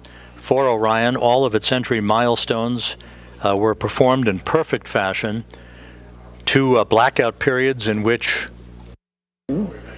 the plasma around Orion built up, preventing data and communications with the spacecraft as a natural function of the heat of re-entry, which was about 5,000 degrees Fahrenheit, twice as much as re-entering space shuttles and other crewed vehicles have experienced. But although some analysis must be performed now, and there's the splashdown itself as it occurred, analysis, as you'll hear in a moment from our next guest, must be conducted to make sure that everything went as had been prescribed on the heat shield particularly. And there's a live view of Orion as the Navy boats with the Navy divers and other recovery personnel begin to approach the spacecraft. With us here in Mission Control is Michelle Zahner, the Orion Mission Planning Lead from the Vehicle Integration Office. Michelle, thank you for joining us today. And I guess the natural and the big question is, unbelievable that all this just ticked off in trip hammer fashion the way it was designed. Yes, it was an incredible mission. So we accomplished all of our major mission objectives. The vehicle performed every bit as well as we hoped, and even better in a lot of ways. So as an example, the solar rays generated more power throughout the flight than we expected. So this is the furthest any human-rated spacecraft has ever gone, and that required a lot of complex analysis and mission planning and trajectory planning ahead of the mission, and to see it all come together and have such a successful test mission was amazing. Michelle, it was a test flight, of course. There was a lot of risk involved, an elevated risk because there was no crew on board, and you could take, shouldn't say liberties, but you could expand the envelope of what you needed to do in order to acquire the data that you were looking for in order to set the stage for the next mission when a crew will be on board. From a vehicle standpoint, sitting in these mission management teams, sitting with your engineers on a day-to-day basis, how much data did you acquire, and how long do you think it's going to take to pore over this so you write the textbook of Artemis 1? Yeah, we acquired a ton of data during the mission. So one of the first things that we'll do post-mission is take several months to go back through that data, really dissect it and understand the vehicle performance. You know, we did a lot of testing and analysis prior to the mission, but nothing really compares to seeing the vehicle perform in the harsh space environment. So that's certainly going to be our first focus after the mission is looking at all that data. And as you mentioned, you know, we pushed the vehicle further than we probably would with the crew on board, but through that, we learned a lot. We learned that the vehicle is more robust than we thought in many areas. And so taking that information and expanding our operational envelope will help as we go forward to more complex missions in the future. And in the Orion Vehicle Integration Office, for yourself and your colleagues, it's almost like wearing two hats. You have to go back and pore over the data from this flight, but now you got to prepare a vehicle that will sustain a crew, including an environmental control system, a life support system for the crew itself. How are you all going to juggle all of this work over the next couple of years? Yeah, there is a lot of work that goes on in parallel. So as I mentioned, I think the post-flight review is going to be the top priority for the first few months. But at the same time, the crew module and the European Service Module for Artemis 2 is already at Kennedy Space Center. It's already being put through the paces and testing. So that vehicle is already there. After Splashdown here, there are some avionics that we're going to take off of the Artemis 1 crew module, refurbish, and then install in the Artemis 2 crew module. And then, as you mentioned, we have the new environmental control and life support systems and a lot of other crew interfaces like crew displays, and all of that is in the process of being integrated and tested. So we celebrate Artemis 1 today, but tomorrow we get back to work and we start focusing heavily on Artemis 2 and making sure we have a successful first crewed mission. You're going to have to delay those vacation plans just a little bit. Michelle Zahner from the Orion Vehicle Integration Office, thank you so much for joining us today. Thank you for having me. Appreciate it.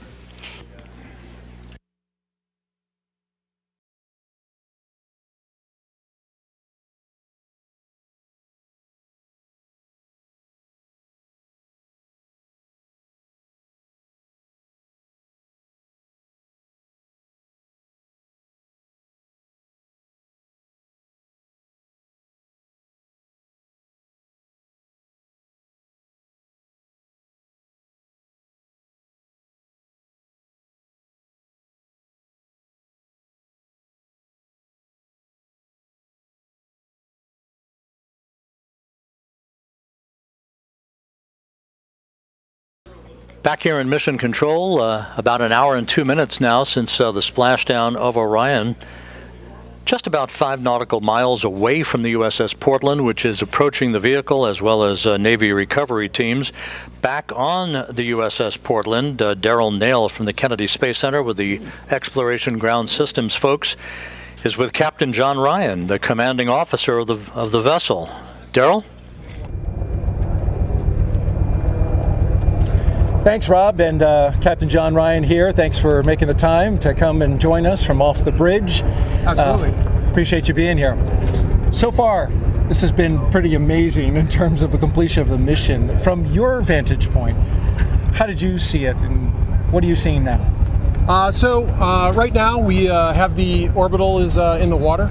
Right now we're kind of in that 2 to 3 hour window where NASA and the Navy's EOD teams are conducting some tests. We're getting imagery and data for NASA, which will help support the future astronaut missions.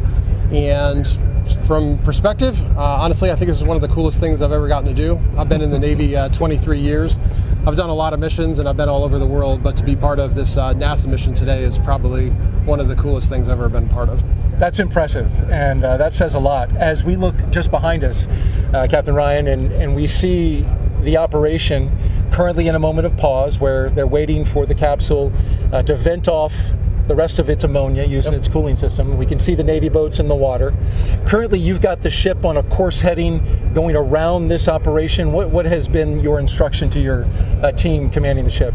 So I just basically wanted to keep the ship within visual distance of the orbital and our teams in case they need anything. It also is providing, let's be honest, a lot of people are out here and they're super excited about this. Let's provide visual opportunities for people to get photos and, you know, get their digital part of being the history of this event. So, you know, a lot of time and effort and training and years of work went into this. So I want everybody to kind of get their moment, and we're out here getting ready to, you know, we'll be landing the helicopter soon and, you know, just being a part of it. Certainly watching the sailors as it splashed down, they seem to really enjoy the completion of the splashdown part of the mission. You can see they're all smiles, cameras, and so that was good. You provided us with a perfect view of the rest of the operation. I want to talk a little bit about your ship, the USS Portland, and why it was chosen for this particular mission, and what strengths does it bring to this operation? So the USS Portland is one of the newest of the San Antonio class LPDs. So an LPD? Landing platform docking ship. So this type of ship, normally known as an amphibious ship, in most of our missions we'd be working with the Marine Corps to embark their equipment and deliver them to foreign shores. But the capabilities of our ship can also be used, obviously, for missions like this. We have an enormous flight deck with an aviation department that we can land multiple various types of aircraft. We can put, obviously, a number of small boats in the water. And then probably the special feature, which NASA really likes, is we have a well deck, which we can later flood, and we will bring the orbital into the well deck to transport it back to San Diego. Those are some great assets that you bring to the operation, and I also know on the next one, in Artemis 2, it'll be a critical component. The medical facilities that you have on board here, you could take care of somebody with any number of injuries, and in fact, I believe even have surgery if you need it. Yes, we have a tremendous medical capability on board. Hopefully not that it will be needed, but we do have a operating room, medical staff, and a lot of ability to take care of personnel should anything you know, not work out as designed. This ship was just recently in Los Angeles at Fleet Week earlier this year. Yes. Got to show it off to the public, and that's a matter of pride, I imagine, for the team. Absolutely. The ship has had a very busy year. The ship returned from an overseas deployment much earlier in the year, supported Los Angeles Fleet Week and also the Rim of the Pacific exercise this summer, which had about 20 nations participating. So it's been a very busy year for the ship, and I think this is really just kind of the cherry on top where you get to do an unusual mission and support history. Tell me about the footprint that NASA takes up on this boat.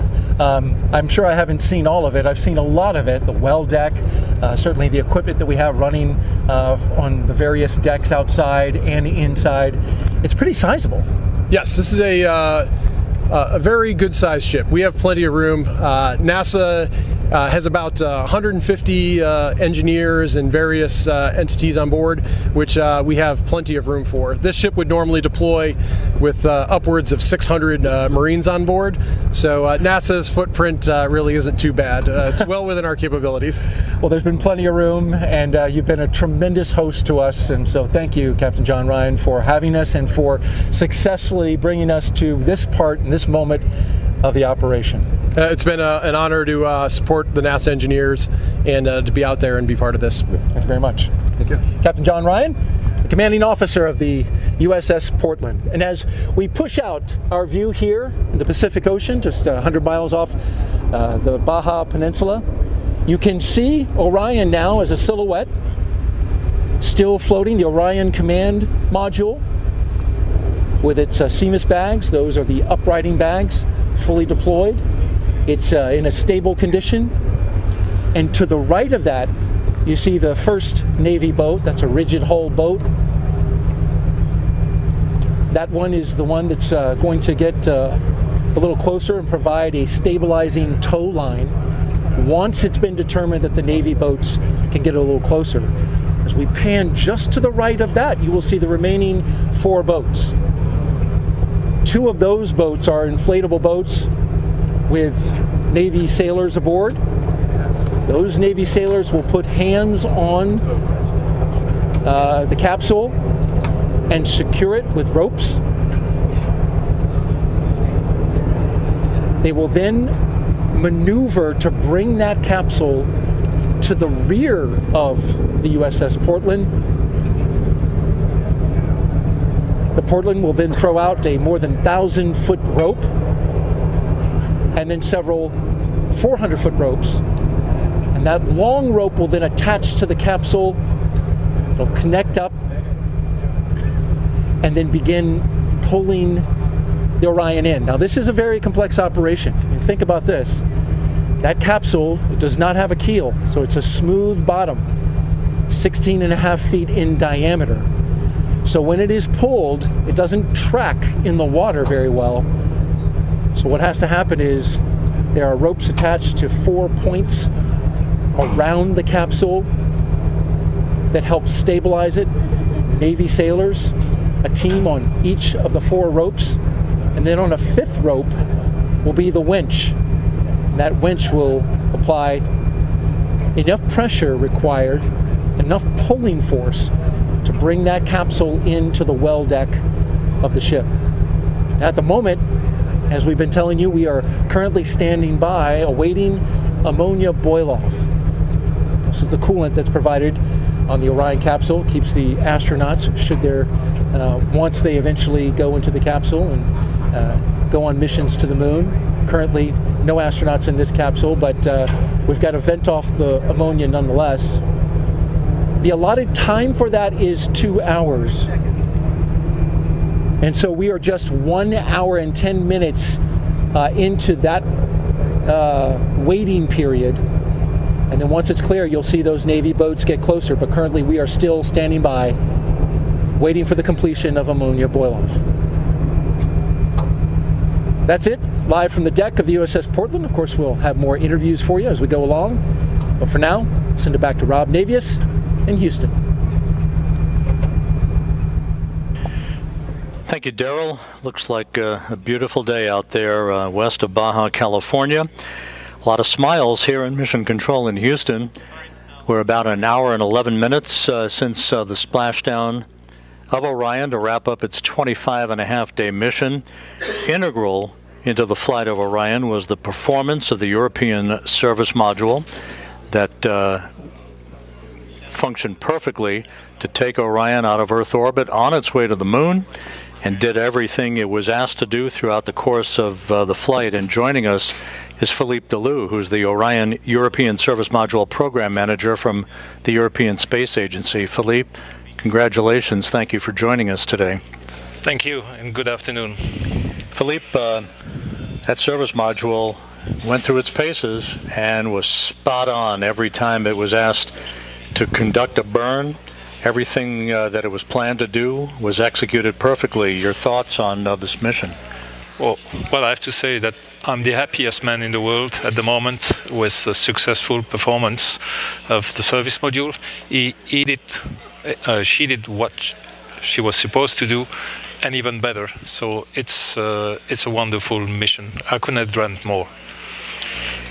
Now, the service module for the next flight, in which a crew will be on board, is at the Kennedy Space Center undergoing testing, and it's going to be a while for all of that hardware to come together, but you all are off and running on preparations for the next mission in a couple of years. That's correct, yes. Well, we have already assembled the service module back in Europe and delivered it. Now it's being integrated with the crew module in Kennedy. And that's, if I don't mistake, should happen in the next summer. Philippe, the work that the service module did, obviously invaluable. You can't conduct this mission without the work of the European service module.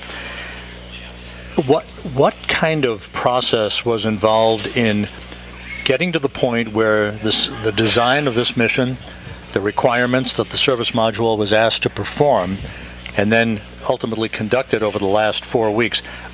How did this evolution of this mission unfold for you and your team? Well, this is a story that started quite a long time ago, in 2011, when there was a decision that the crew module would be built by Europe.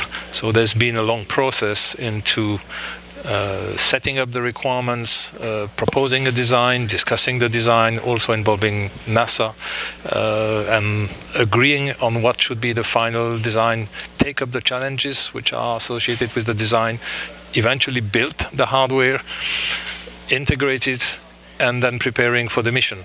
So this has been a long way and a lot of work by the European Space Agency and the European industry.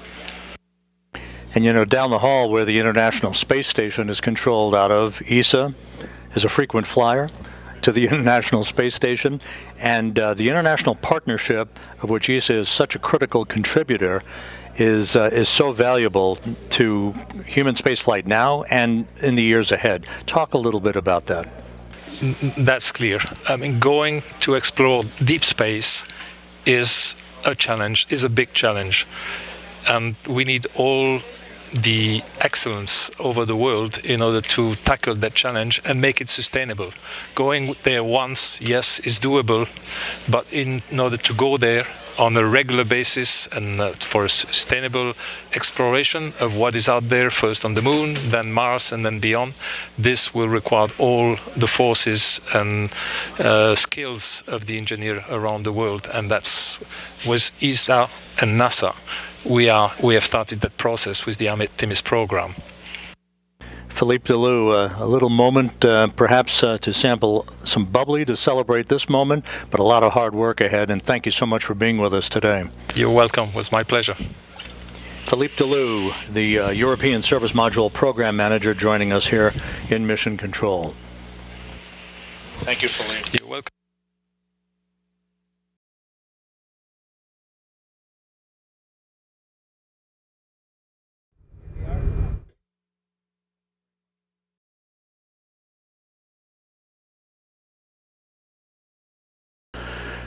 This is Mission Control Houston, and all of the action now is focused on the USS Portland, west of Baja, California. My colleague Daryl Nail is there. Daryl?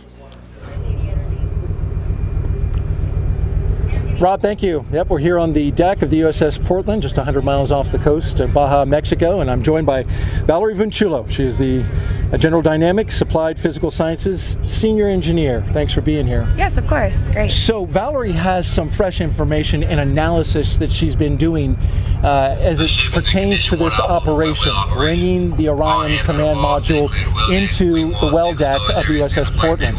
And so she has been looking at the wave heights with a system that you use, and tell me, you've just now analyzed the sea heights.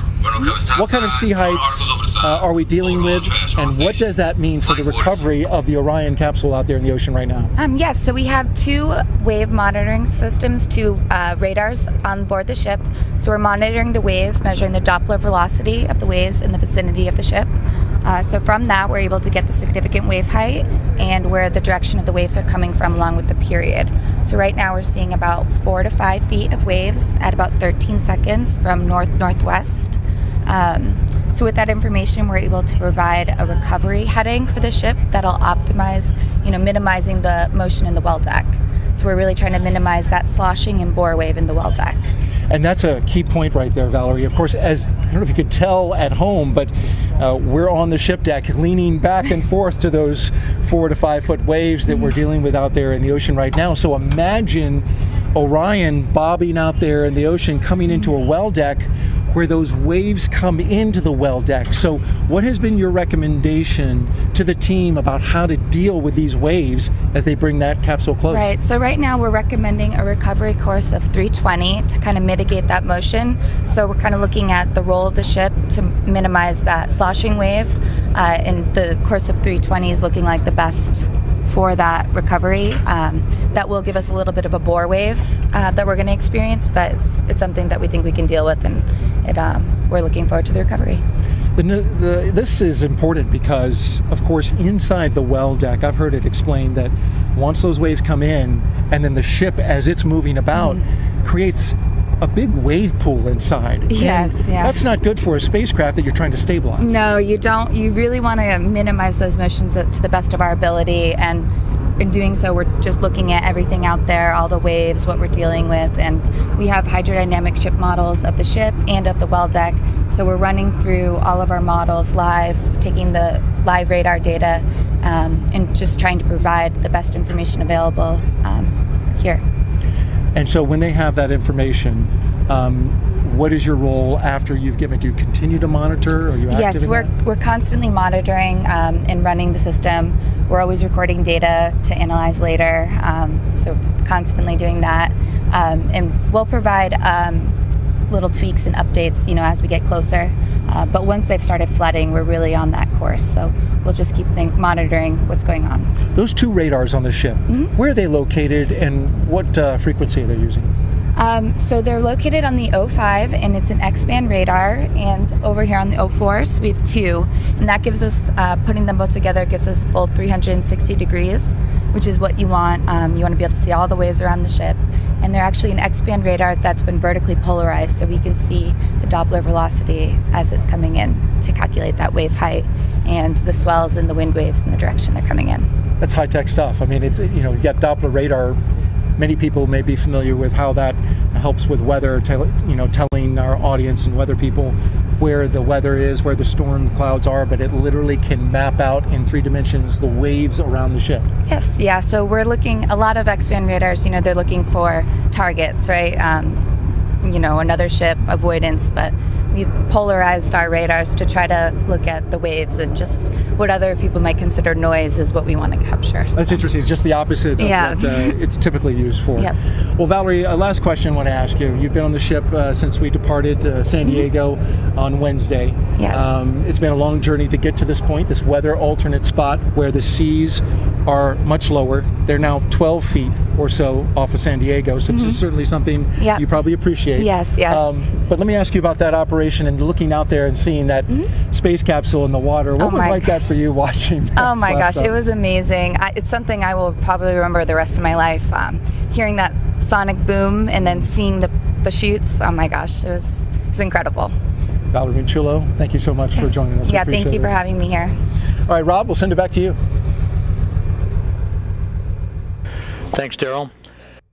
The work continues out in the Pacific, where you have the Orion spacecraft with all 5 of its uprighting system bags fully inflated, following its splashdown 1 hour 21 minutes ago at 11:40 a.m. Central Time, 9:40 a.m. Pacific Time, to wrap up a mission of 1.4 million miles that spanned 25 and a half days, a mission that saw the vehicle launch from the Kennedy Space Center atop the Space Launch System, the maiden flight of the world's most powerful rocket.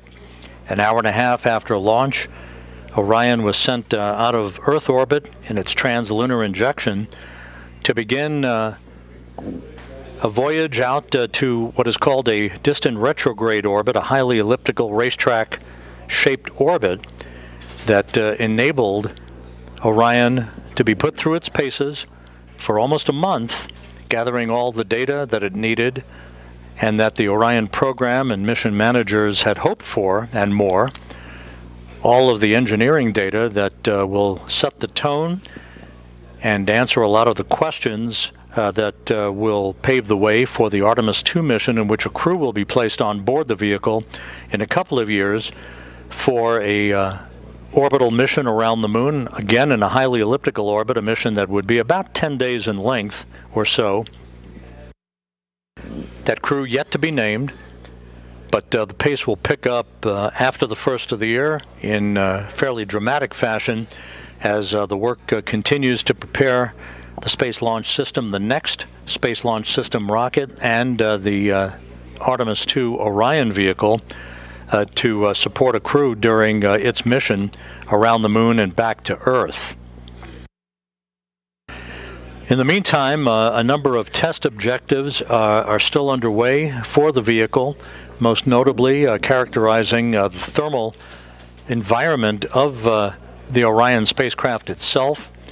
Orion endured temperatures of up to 5,000 degrees Fahrenheit during its high-speed entry out of lunar orbit and back into the Earth's atmosphere, where it slammed into the atmosphere at 25 times the speed of sound, and then underwent a skip entry maneuver, basically skipping into the atmosphere, then dipping back out of the atmosphere again, and then back into the atmosphere to bleed off excess energy.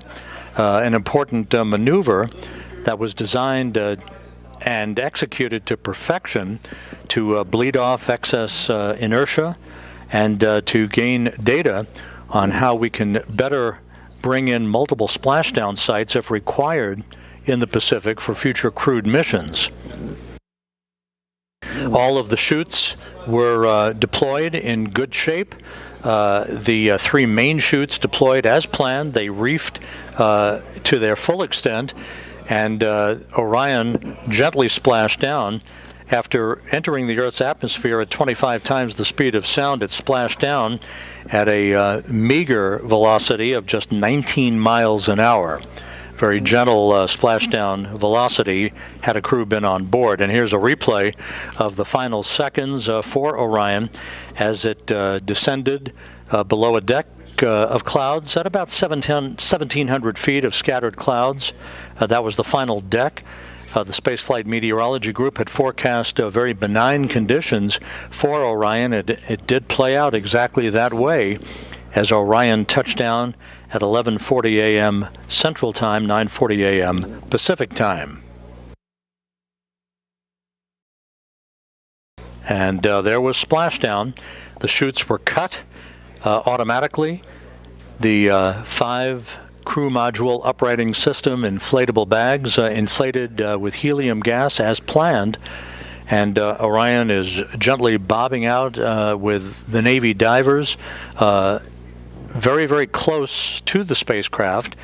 It's going to take several hours for them to hook up the equipment that they need to haul the vehicle into the well deck of the USS Portland and to bring it back to port.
Back here in Mission Control, the entry team of flight controllers watching the data of the post-splashdown test objectives, in which data is being acquired on the thermal characteristics of Orion. There'll be a restart of the ammonia boiler system to gain data on long range and extra cooling for the vehicle that will be in the offing when a crew gets on board. We'll be talking more about the crew aspect of what lies ahead a couple of years from now, a short time from now.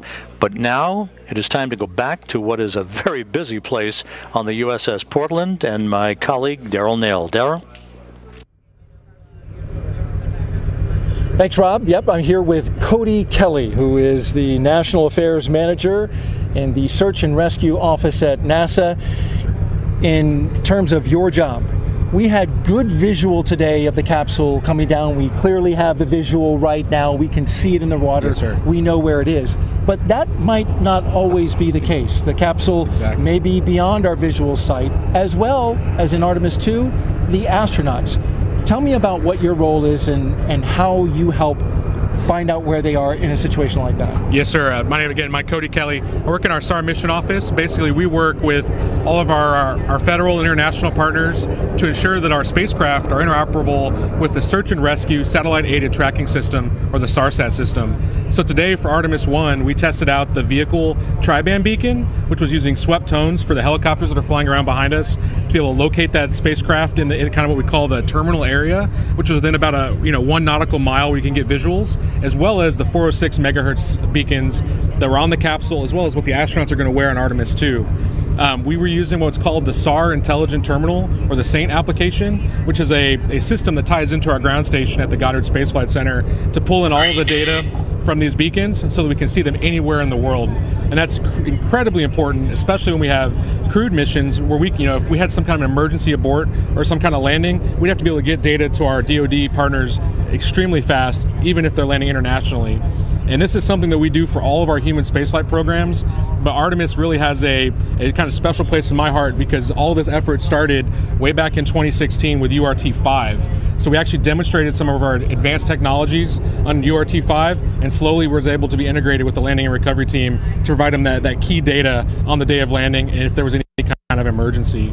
The are going to wear what's called the Angel beacons, which are the advanced next generation emergency locator beacons that are located on their life preserver equipment, and that's going to be able to track an astronaut if they had to get out of the capsule, if there was an ammonia leak or some kind of emergency, as well as tying that into what the vehicle telemetry is saying to be able to give a good SAR picture to these guys that are flying helicopters looking for survivors or being able to go rescue astronauts.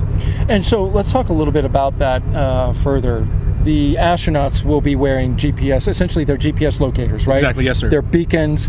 And then, of course, the crew module itself has a tri-beacon. Yes, sir. So how do you delineate between those two? And that's really the power of our ground station and all these web applications. They're two different legacy beacons. You have a first-generation SARSAT beacon, which is what you have on a standard boat. Even the ship itself has a first-generation beacon. And then we have what is called a second-generation beacon, which is an advanced waveform that's specifically for the astronauts themselves.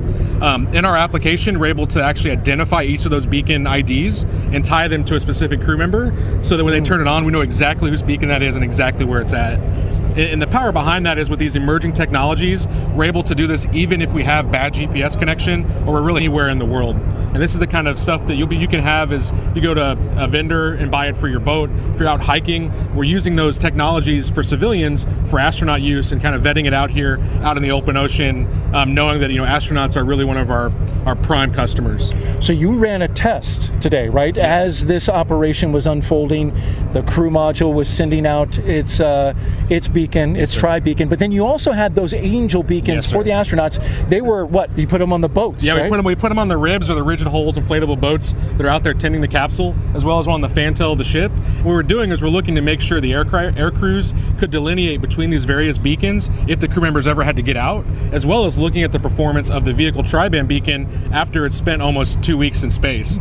So we're looking at not only today's technology but tomorrow's technology to kind of serve Artemis emerging partners and really the folks that are going to be in harm's way on a daily basis. Your test was part of the operation today, and how did it perform? It went phenomenally. I can't give more kudos to the crew of the Portland, First Air Force Det 3, setting that all up with the Navy, the Air Force, as well as some of our national partners in the U.S. StarSat program that made this all happen. So it was really a team effort, and it went flawlessly, just like this mission. So I couldn't be more happy. And you could clearly identify the capsule and the two angel beacons. I mean, it was clear as day. It was clear as day, and we've been working on this application for over 2 years with this mission in mind, and it executed flawlessly. And the coders and developers at Goddard Space Flight Center did a phenomenal job being able to get this ready on time, on mission, and on location. Cody Kelly, Manager of National Affairs, Search and Rescue Office at NASA. Thank you very much for joining us. Thank you. Rob, we'll send it back to you.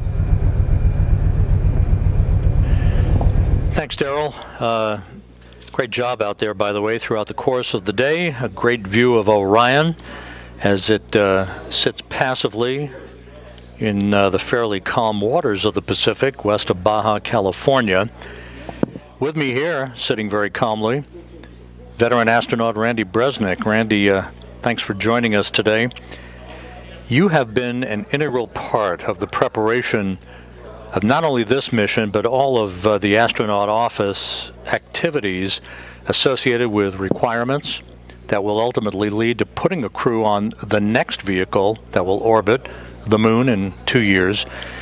What did you see today that A, thrilled you, and B, was most important for you to see as a result of all the work that has gone in to make this mission possible?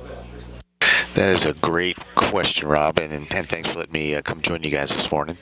Certainly watching the team throughout the past 26 days was certainly the culmination of seeing that and walking in here and see this team be able to see the fruits of their labors. Seeing that we have a launch platform that was nearly flawless, practically flawless, getting our Orion uphill, and then having our service module, give us power and the flight control and the burns that all went off so well with so small residuals that we hardly had to do any trimming. And it was then great to see all the cameras that we put on that vehicle to bring everybody along on the mission, and put selfie as a word that we use now in spaceflight, and Artemis 1 getting the selfies while we were up there. And then certainly everyone holding their breath as we did the burns to get into the distant retrograde orbit, and then get out of the distant retrograde orbit, and then be able to make the trim burns to be able to get right, hit entry interface as accurately as we did here. See the service module separate, which is another big milestone, and then see the last few minutes of flight with Orion flying on its own for the very first time, and then see how well it controlled itself, and how the forward big cover came off on time, the drogues came out, slowed it down, mains came out, and we landed 2.5 miles from the pinpoint bullseye, and we had expected maybe 5.5 miles. So it was awesome to see all of that, and that whole collection is what gives us confidence for the next time. All of these things that were individually areas of concern have now been proven in flight.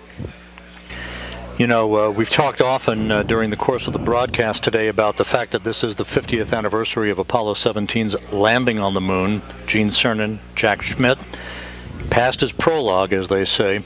And now, from an astronaut office perspective, as you look down the road over the next 2 years, a lot of work to do, but certainly a leg up on what we think will be a launch in the 2024 timeframe.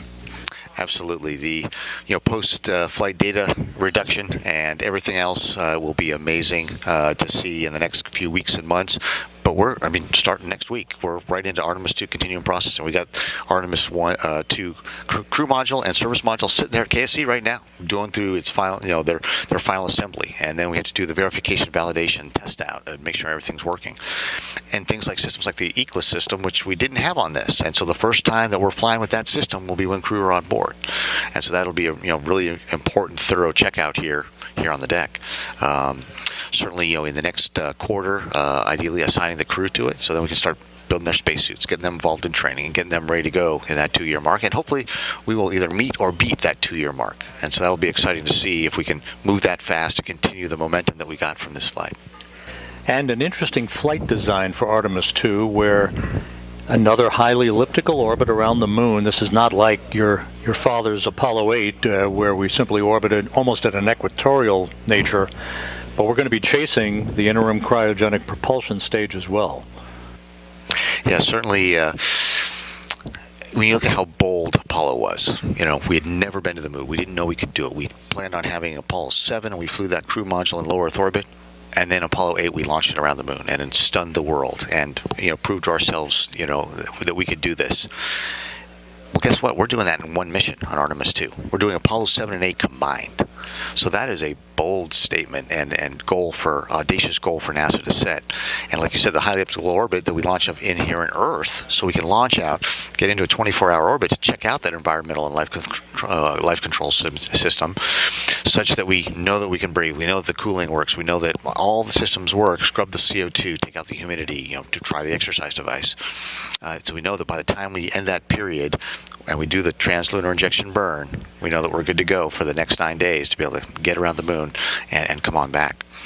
All of that just buying down risk, proving out the systems, so that when we go to Artemis 3, we combine not only, you know, Apollo 9, which is the first flight of the LEM in low Earth orbit, Apollo 10, which took the LEM to lunar orbit and flew down near to the surface, then came back, and Apollo 11 landing. We do all those 3 of those missions in one.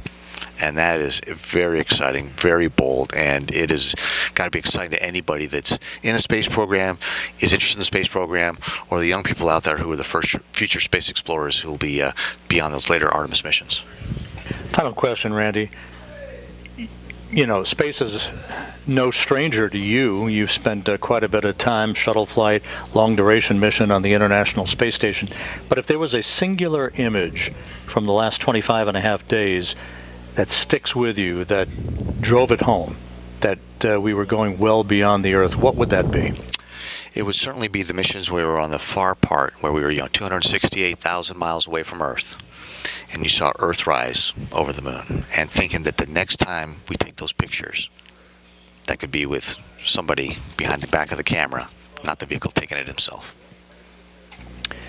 It's going to be an interesting couple of years, a very exciting couple of years, and Randy Bresnik, thanks for joining us today. Appreciate it. All right, thank you, and congratulations to our Artemis team everywhere all over the world. They deserve a very well-deserved day off after this mission, but certainly looking forward to the next 2 years where we are able to take that and capitalize on it, and, as we say, wash, rinse, repeat.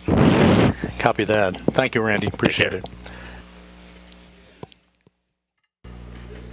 Randy Bresnik with us here in Mission Control. It's been about an hour and 40 minutes since Orion splashed down. We're continuing out in the Pacific to secure the spacecraft and ultimately get it into the well deck of the USS Portland.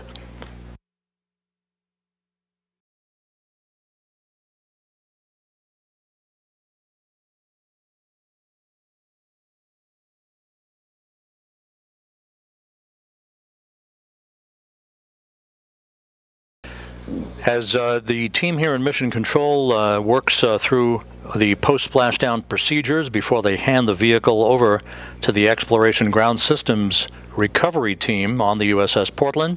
Again, let's go back out west of here to west of Baja, California, where Daryl Nail is standing by on the deck of the USS Portland. Daryl?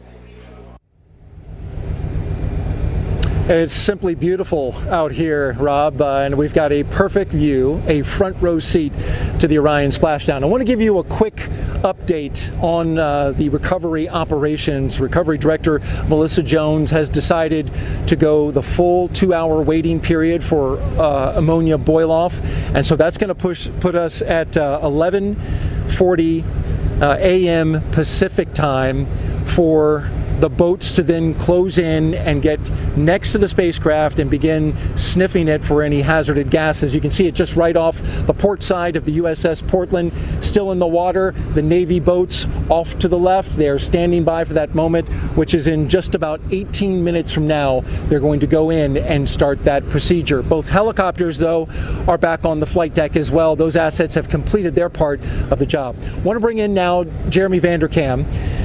This is a special individual. Well, of course, everybody's special, but when it comes to the heat shield, this is something you know well. You are the Deputy Thermal Protection System Manager for the Orion program. Your team designed the heat shield, tested it, and have been basically there from the start of this. And so I want to ask you, this of course has been the primary objective of this test flight. That's right. Testing the very component, the heat shield, that you and your team helped design. And so I want to ask you, first of all, how much do you just want to get out there and take a look at that heat shield, which is right behind you? I can't wait. Yeah, I tried to convince lots of people to let me in the small boats. Didn't happen, but that's okay. We'll be doing our inspections once we get hard down in the well deck later this afternoon, and we'll get a good look at how we did. Do you have any early information from the imagery that has been taken thus far? Not a lot so far. We've been, looking at the capsule as it floats in the water through our binoculars and whatnot. Everything looks great, exactly as we expected it so far. But yeah, we'll get the details going here in a few hours. So tell me about this particular heat shield. It is different and also similar in ways to previous heat shields. Tell me about it. How does it work? Yeah, so this is the largest ablative heat shield that humans have ever devised. For a spacecraft devised to take humans farther away from our home planet than ever. So what we did is we combined some older technology. We actually resurrected a material system from the Apollo program called AvCoat, and we modified the way that it's applied to our vehicle for Orion in a more programmatically modern way, if you will. So the way that we do it now is you got a piece of I have a sample here, a test sample.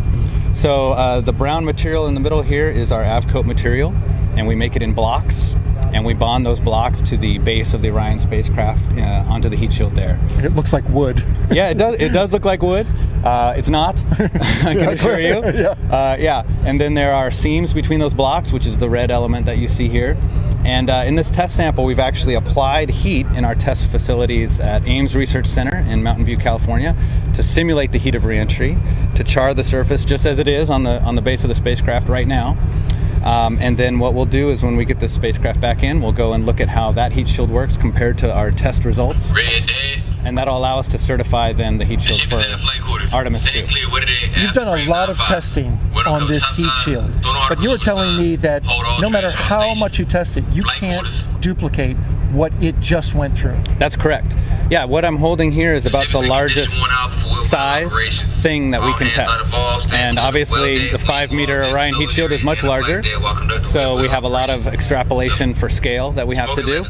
And similarly, our test facilities can't reach the combination of heat flux, pressure, shear stresses, etc. that an actual entering spacecraft does. So we're always having to wait for that flight test to get the final certification that our system is good to go. So I'll trade you props here and let you hold the actual Orion, and tell me from, you said you've used binoculars, you've sighted the spacecraft. One side of it, I guess, gets a little more charred than the other. What have you seen? Yeah, so far it's actually looking like we expected. On the word side is the hot side of the vehicle. And so we can see that, for example, the thermal control tape that we put on the exterior of the vehicle, all that shininess that we saw pre-launch is basically gone on the windward side as expected. And then on the leeward side where the windows are, I'm seeing a fair amount of tape remaining as expected. So our heating predictions, how that the heat contours over the vehicle were predicted to be, looks like that's how they were. So, so far so good. Jeremy Vanderkam, thank you so much for joining us. He is the Deputy Thermal Protection System Manager for the Orion program, and I know you're anxious to get that capsule in this well deck so you can get your eyes on it. Yep, I'm ready. Good luck the rest of the way, Jeremy. All right, thank you. All right, we'll send it back to you, Rob.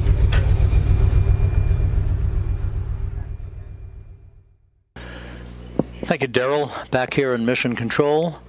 We're about 32 minutes or so away from the point at which the entry team of flight controllers plan to hand the vehicle over to the Exploration Ground Systems recovery team that Daryl has been involved with on the USS Portland. That will come after the completion of detailed flight test objectives, the last of which will be the restart of an ammonia boiler system to provide additional cooling for the vehicle. This is a test to see what kind of additional cooling might be required once a crewed mission returns from the moon to maintain the most comfortable level of cooling for a crew on board that is returning from the moon for an extended period of time, particularly if they wind up splashing down a further distance away from the recovery ship than Orion did today.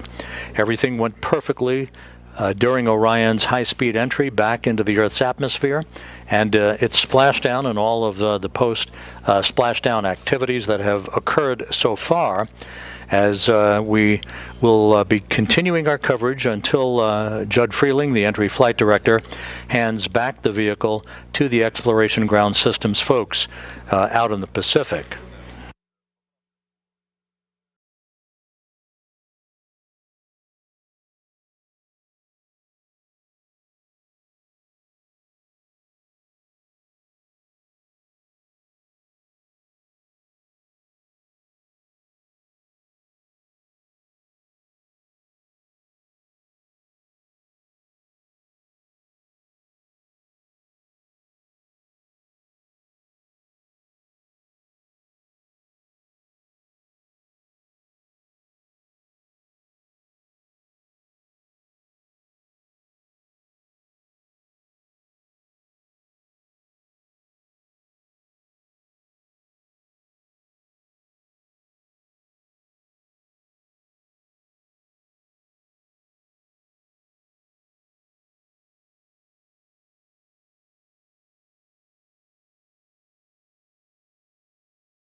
And again, back here in Mission Control, you're looking at Flight Director Judd Freeling. In the middle of your screen, to his left, Flight Director Rick Henfling, as the entry team of flight controllers heading into the home stretch of their work here before they hand the vehicle back to the Exploration Ground Systems folks on the deck of the USS Portland, where, again, my colleague Daryl Nail is standing by with yet another guest. Thank you, Rob. And as you can see behind us, still right here on the port side, we have Orion floating, stable, and the Navy boats there tending the ship. And we should be sending them in, and in just about 10 minutes from now, they will begin sniffing for any hazardous gases that will be coming off, and then they'll secure Orion. In the meantime, we have Dr. Emily Spreen, the Sasquatch team lead for NASA. And if you thought that your name was unique, well, it is. It surprised me when I was on the ship walking by your door and I saw Sasquatch team. I thought, what might that be? And then I found out, and it's fascinating. Emily, tell me, first of all, what is the Sasquatch team? What do you do? So Sasquatch is in charge of generating waypoints for the ship and for the small boats, as well as creating footprints, which is where we get our name Sasquatch. So Sasquatch generates big footprints, and those footprints contain the debris field as it's coming down.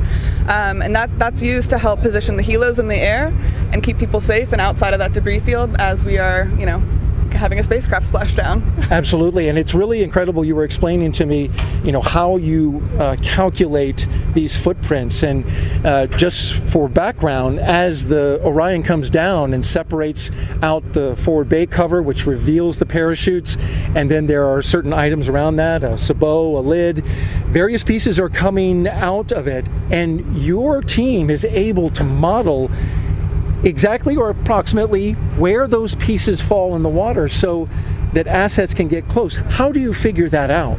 So a lot of the data came out of CPAS drop test, that's Capsule Parachute Assembly System drop test. Those are done out in Yuma. That was used to prove the Orion parachute system. From that, we were able to derive a lot of the aerodynamic properties of some of the debris objects, which I've got some here. Sure do. So these are drogue, lid, and sabot. They're not flight versions, but they are, you know, representative size. These would be, you know, on top and bottom of a parachute as it's mortar deployed, like a cannon out from Orion. We've also got a smaller piece of debris here, and that's a pilot sabot. So essentially, at the drop tests, we were able to, you know, really hammer down what those different aerodynamic properties are using rate of descent and then where those things touch down in Yuma. And we're able to use that in our model here for actual Artemis 1 operations. And as I understand it, there are 26 pieces of debris, right, that came out from, you know, the separation of the forward bay cover and the parachutes, and you model every single one of those 26 pieces? Their model is a group, so, you know, we've got a group of lids, you know, that come off at drogue parachute deployment, right? So we've got, a couple lids that come off, a couple sabots. And so we say, the lids and sabots, they'll be in this footprint as that footprint descends and then goes into the ocean. And as it lands into the ocean, I guess the shape that it kind of takes is that Sasquatch, a giant footprint. That's right, a footprint. With all that debris coming down, I mean, the different aerodynamic properties, this is going to be different than, say, the larger one, which is going to be different from the parachute. What kind of modeling goes in to be able to tell where that parachute's going to float? Because a parachute takes many forms as it's falling. Right. So we're taking in, we're using that CPAS data, but we're also taking in day of weather conditions. So we've got, weather people on board the USS Portland with us, and we're talking with spaceflight meteorology back in Mission Control in Houston, and we're getting information that we're using to take into account, because once things are on parachutes, just like you said, they're drifting. But with that, we were able to predict the CM splashdown location within a nautical mile. So that's impressive. Yeah, we're really, really pleased. It went beautifully. Wow, nice job to your team and to you. Thank you. That right there is impressive. Now, I was just going to ask you, how about the rest of the debris field? Were you able to determine with what level of accuracy the rest of it came down? So right now, none of those other pieces have GPS information on them. We're hoping to get some information about that later. We'll see what the ship's capabilities are and what NASA's able to get from that. But that's something that's still in the works, so we'll see. All right. I'm pretty certain. Emily Spreen, Sasquatch team lead for NASA. Thank you to you and your team for doing such a great job with us and joining us. It's been an honor. It's been great. Thank you. All right. Rob? Thanks, Daryl. We're coming up on the 2-hour mark since Orion splashdown on target in the Pacific, west of Baja, California. The end to Orion's 25-and-a-half-day mission culminated a mission that was punctuated by a tremendous number of highlights, and we can take a look back at some of those highlights now. That began with the launch of the Space Launch System from Launch Pad 39B at the Kennedy Space Center at 1:47 a.m. Eastern Time on November 16th.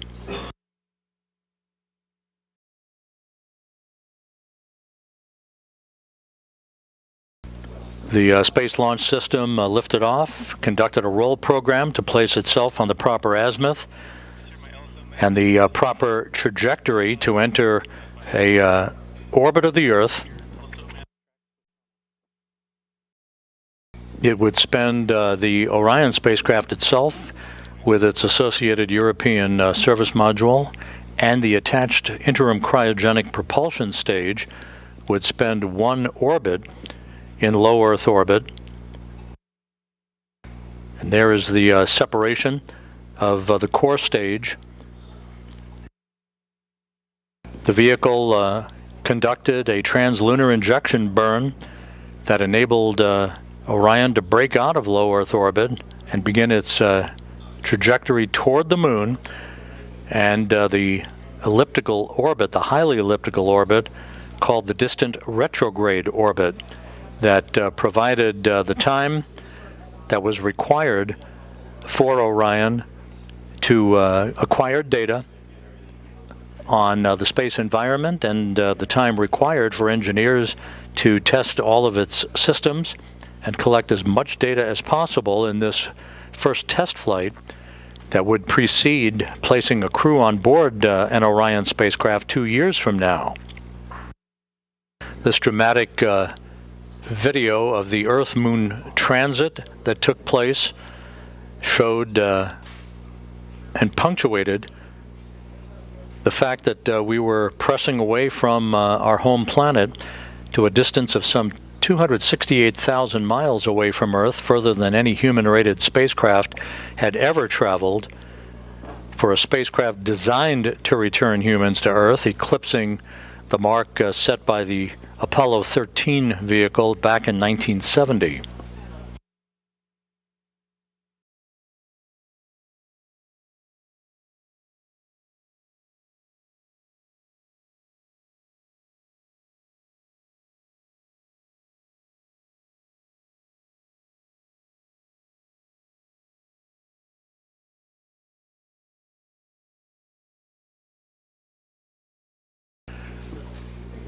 The distant retrograde departure burn that began the trip home for Orion this past Monday. You can see the effect of that engine firing on the solar arrays on Orion's service module. That, in effect, was what amounted to a deorbit burn of sorts that placed Orion on a trajectory to return to Earth, which it did today with a splashdown 1 hour and 58 minutes ago. As we circled back around the moon for the return powered flyby, we saw a dramatic close-up of the moon and the crescent of the Earth in the distance, using the moon's gravitational field as a slingshot effect to set our sights on the Earth and the trajectory required to splash down in the Pacific, which we did, as Orion gently waits for the arrival of the recovery team that will begin the process of hauling the spacecraft into the well deck of the USS Portland. And this was the view from the cabin camera looking upward out of the forward bay, basically the top of Orion, as the first chutes were deployed. These were the forward bay covered parachutes that in turn pulled out drogue chutes and then the 3 main parachutes to dramatically slow down Orion's descent back to Earth. And as you see here, under 3 fully reefed chutes, Orion finally splashed down at 11:40 a.m. Central Time, 9:40 a.m. Pacific Time, to wrap up its mission of 1.4 million miles.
This is Mission Control Houston. Flight controllers here reporting back to Flight Director Judd Freeling that they have begun the power down of Orion's systems, with everything looking good and data having been acquired.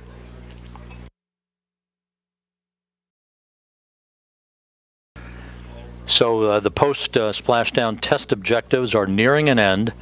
The vehicle is being powered down, and we should be a short time away from the point at which Flight Director Judd Freeling hands over the vehicle to the Exploration Ground Systems folks out in the Pacific.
We'll be heading back shortly to the USS Portland, but as you can see, the first contingent of the Navy boats are approaching the Orion spacecraft, which is in great shape following its high-speed entry in Splashdown that occurred just over 2 hours ago.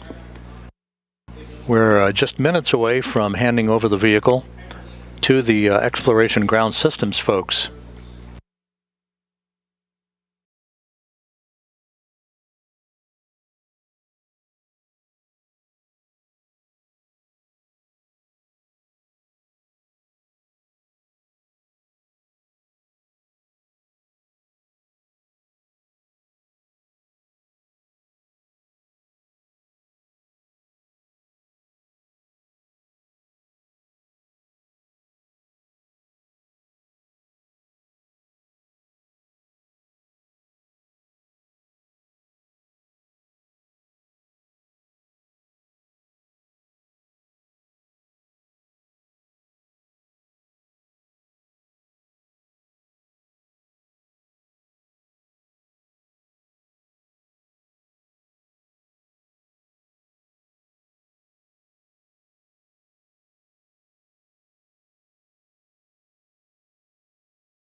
This is Mission Control Houston. Entry Flight Director Judd Freeling, who also was the Ascent Flight Director for Orion's launch aboard the Space Launch System 25.5 days ago, is addressing his team of flight controllers here in Mission Control.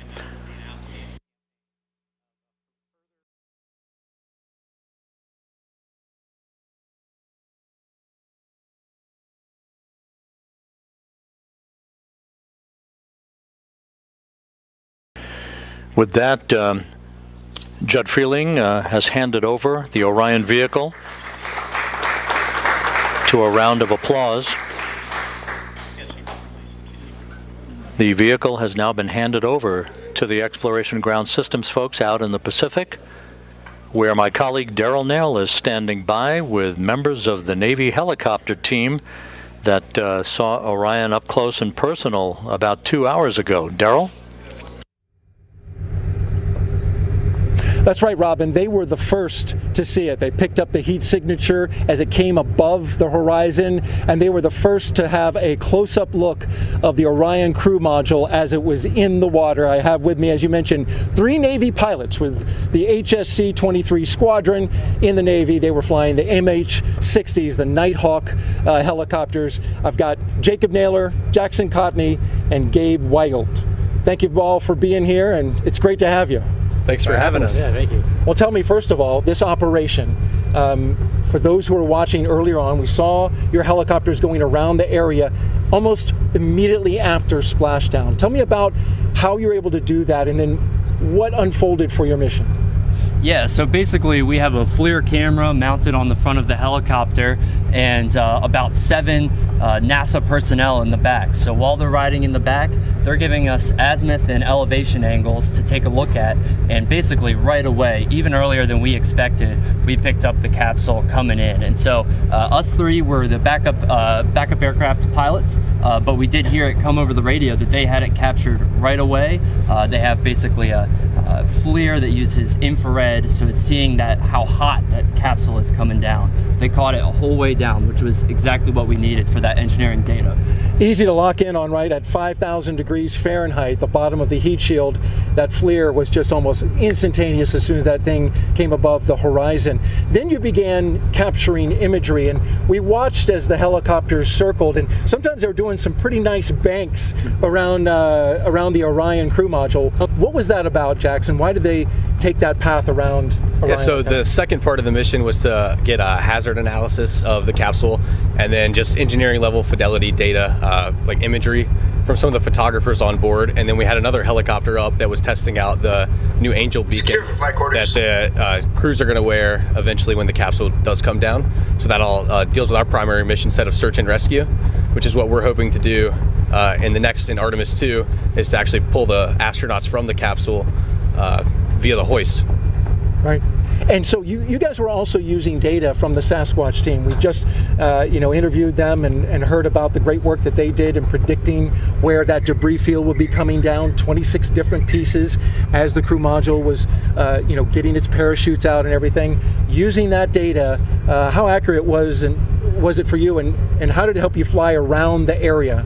So there was actually one of the NASA personnel in the back had a tablet which had the debris field on top of it, and as time goes on, that debris field would get a little smaller and smaller, and so they helped give us headings and guidances on where to turn and where to get the aircraft to avoid any of that debris field coming down and hitting us in the head on the helicopter. So yeah, right. And successful. You guys were looked great out there at sea, surrounding the capsule, flying, in fact, at sometimes very closely. We saw you hover. I don't know what the feet was, but it looked pretty close to the ocean surface. Probably about 50 feet above, just so that the photographers could get good data. And then we were kept safe by Emily and her team. The whole Sasquatch team helped us with the footprints so that we knew where we could fly, so that we'd be safe.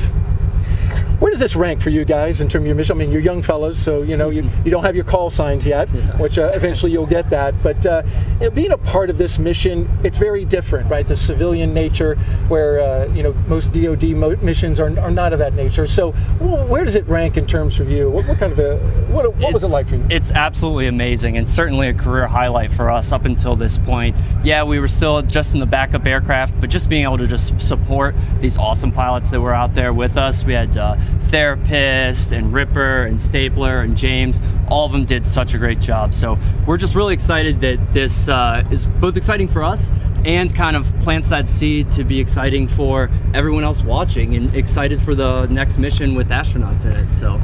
And that'll be the next great part, right? So as Navy pilots, you'll be able to hover over top of the next capsule that comes down, and it's going to have astronauts in it. Briefly describe what you imagine that would be like. That's got to be an unreal experience. I hope I'm still around to be able to be a part of that, because that's got to be one of the greatest feelings ever. Pulling someone out of a capsule that's just been to the moon and back. Unimaginable feeling, I got to say. Absolutely. Well, thank you all. We appreciate you. Jacob Naylor, Jackson Cotney, and Gabe Weigelt with the HS-23 Squadron. Great job today. Thank you for joining us, and we appreciate you being here. Thanks for having us. So much. Appreciate you. All right, and here on the USS Portland, the mission continues. The operation to recover the Orion command module, which you see is still out there in the Pacific. We're awaiting the Navy boats to get a little closer to begin their operations and sniffing out hazardous gases and making sure that they are able to connect up to that capsule and tow it back inside the USS Portland, our Navy ship on scene here. That's going to do it for us, for the Exploration Ground Systems, the Department of Defense, and NASA. We want to send it back to you, Rob, in Houston, Texas.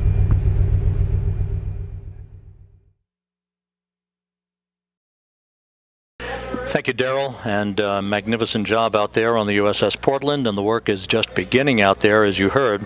Here in Mission Control, the work is over for the entry team of flight controllers who have handed the vehicle over to the Exploration Ground Systems folks out in the Pacific, with the power down of Orion having been completed. Entry Flight Director Judd Freeling has released his team, and they will be making their way out of Mission Control, with Orion's handover now complete. Splashdown occurring at 11:40 a.m. Central Time, 9:40 a.m. Pacific Time. The team is posing for a team picture before they are released for the day. Upcoming, you can follow, if you wish, all of the remaining recovery work, including the Orion being brought into the well deck of the USS Portland on the YouTube channel that you see there, www.youtube.com/KSC Newsroom. The Kennedy Space Center Exploration Ground Systems folks now in charge of the operations to bring Orion back into the well deck, to get it back on shore, and then transport it back to the Kennedy Space Center for post-flight analysis. That'll wrap up our coverage of Orion's return to Earth, and let's point you to our post-Splashdown news conference that's coming up at 2:30 p.m. Central Time, 3:30 p.m. Eastern Time on NASA television, as a variety of folks discuss entry, splashdown, and recovery, and take a look back at the 25-and-a-half-day mission of Orion, its first flight, next stop, a crew on board 2 years from now. With that, we wish you a great Sunday. This is Mission Control Houston.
Across the nation are sacred sites that capture the spirit of America's character. And one of those places is right here, the Kennedy Space Center. Every single vehicle that has carried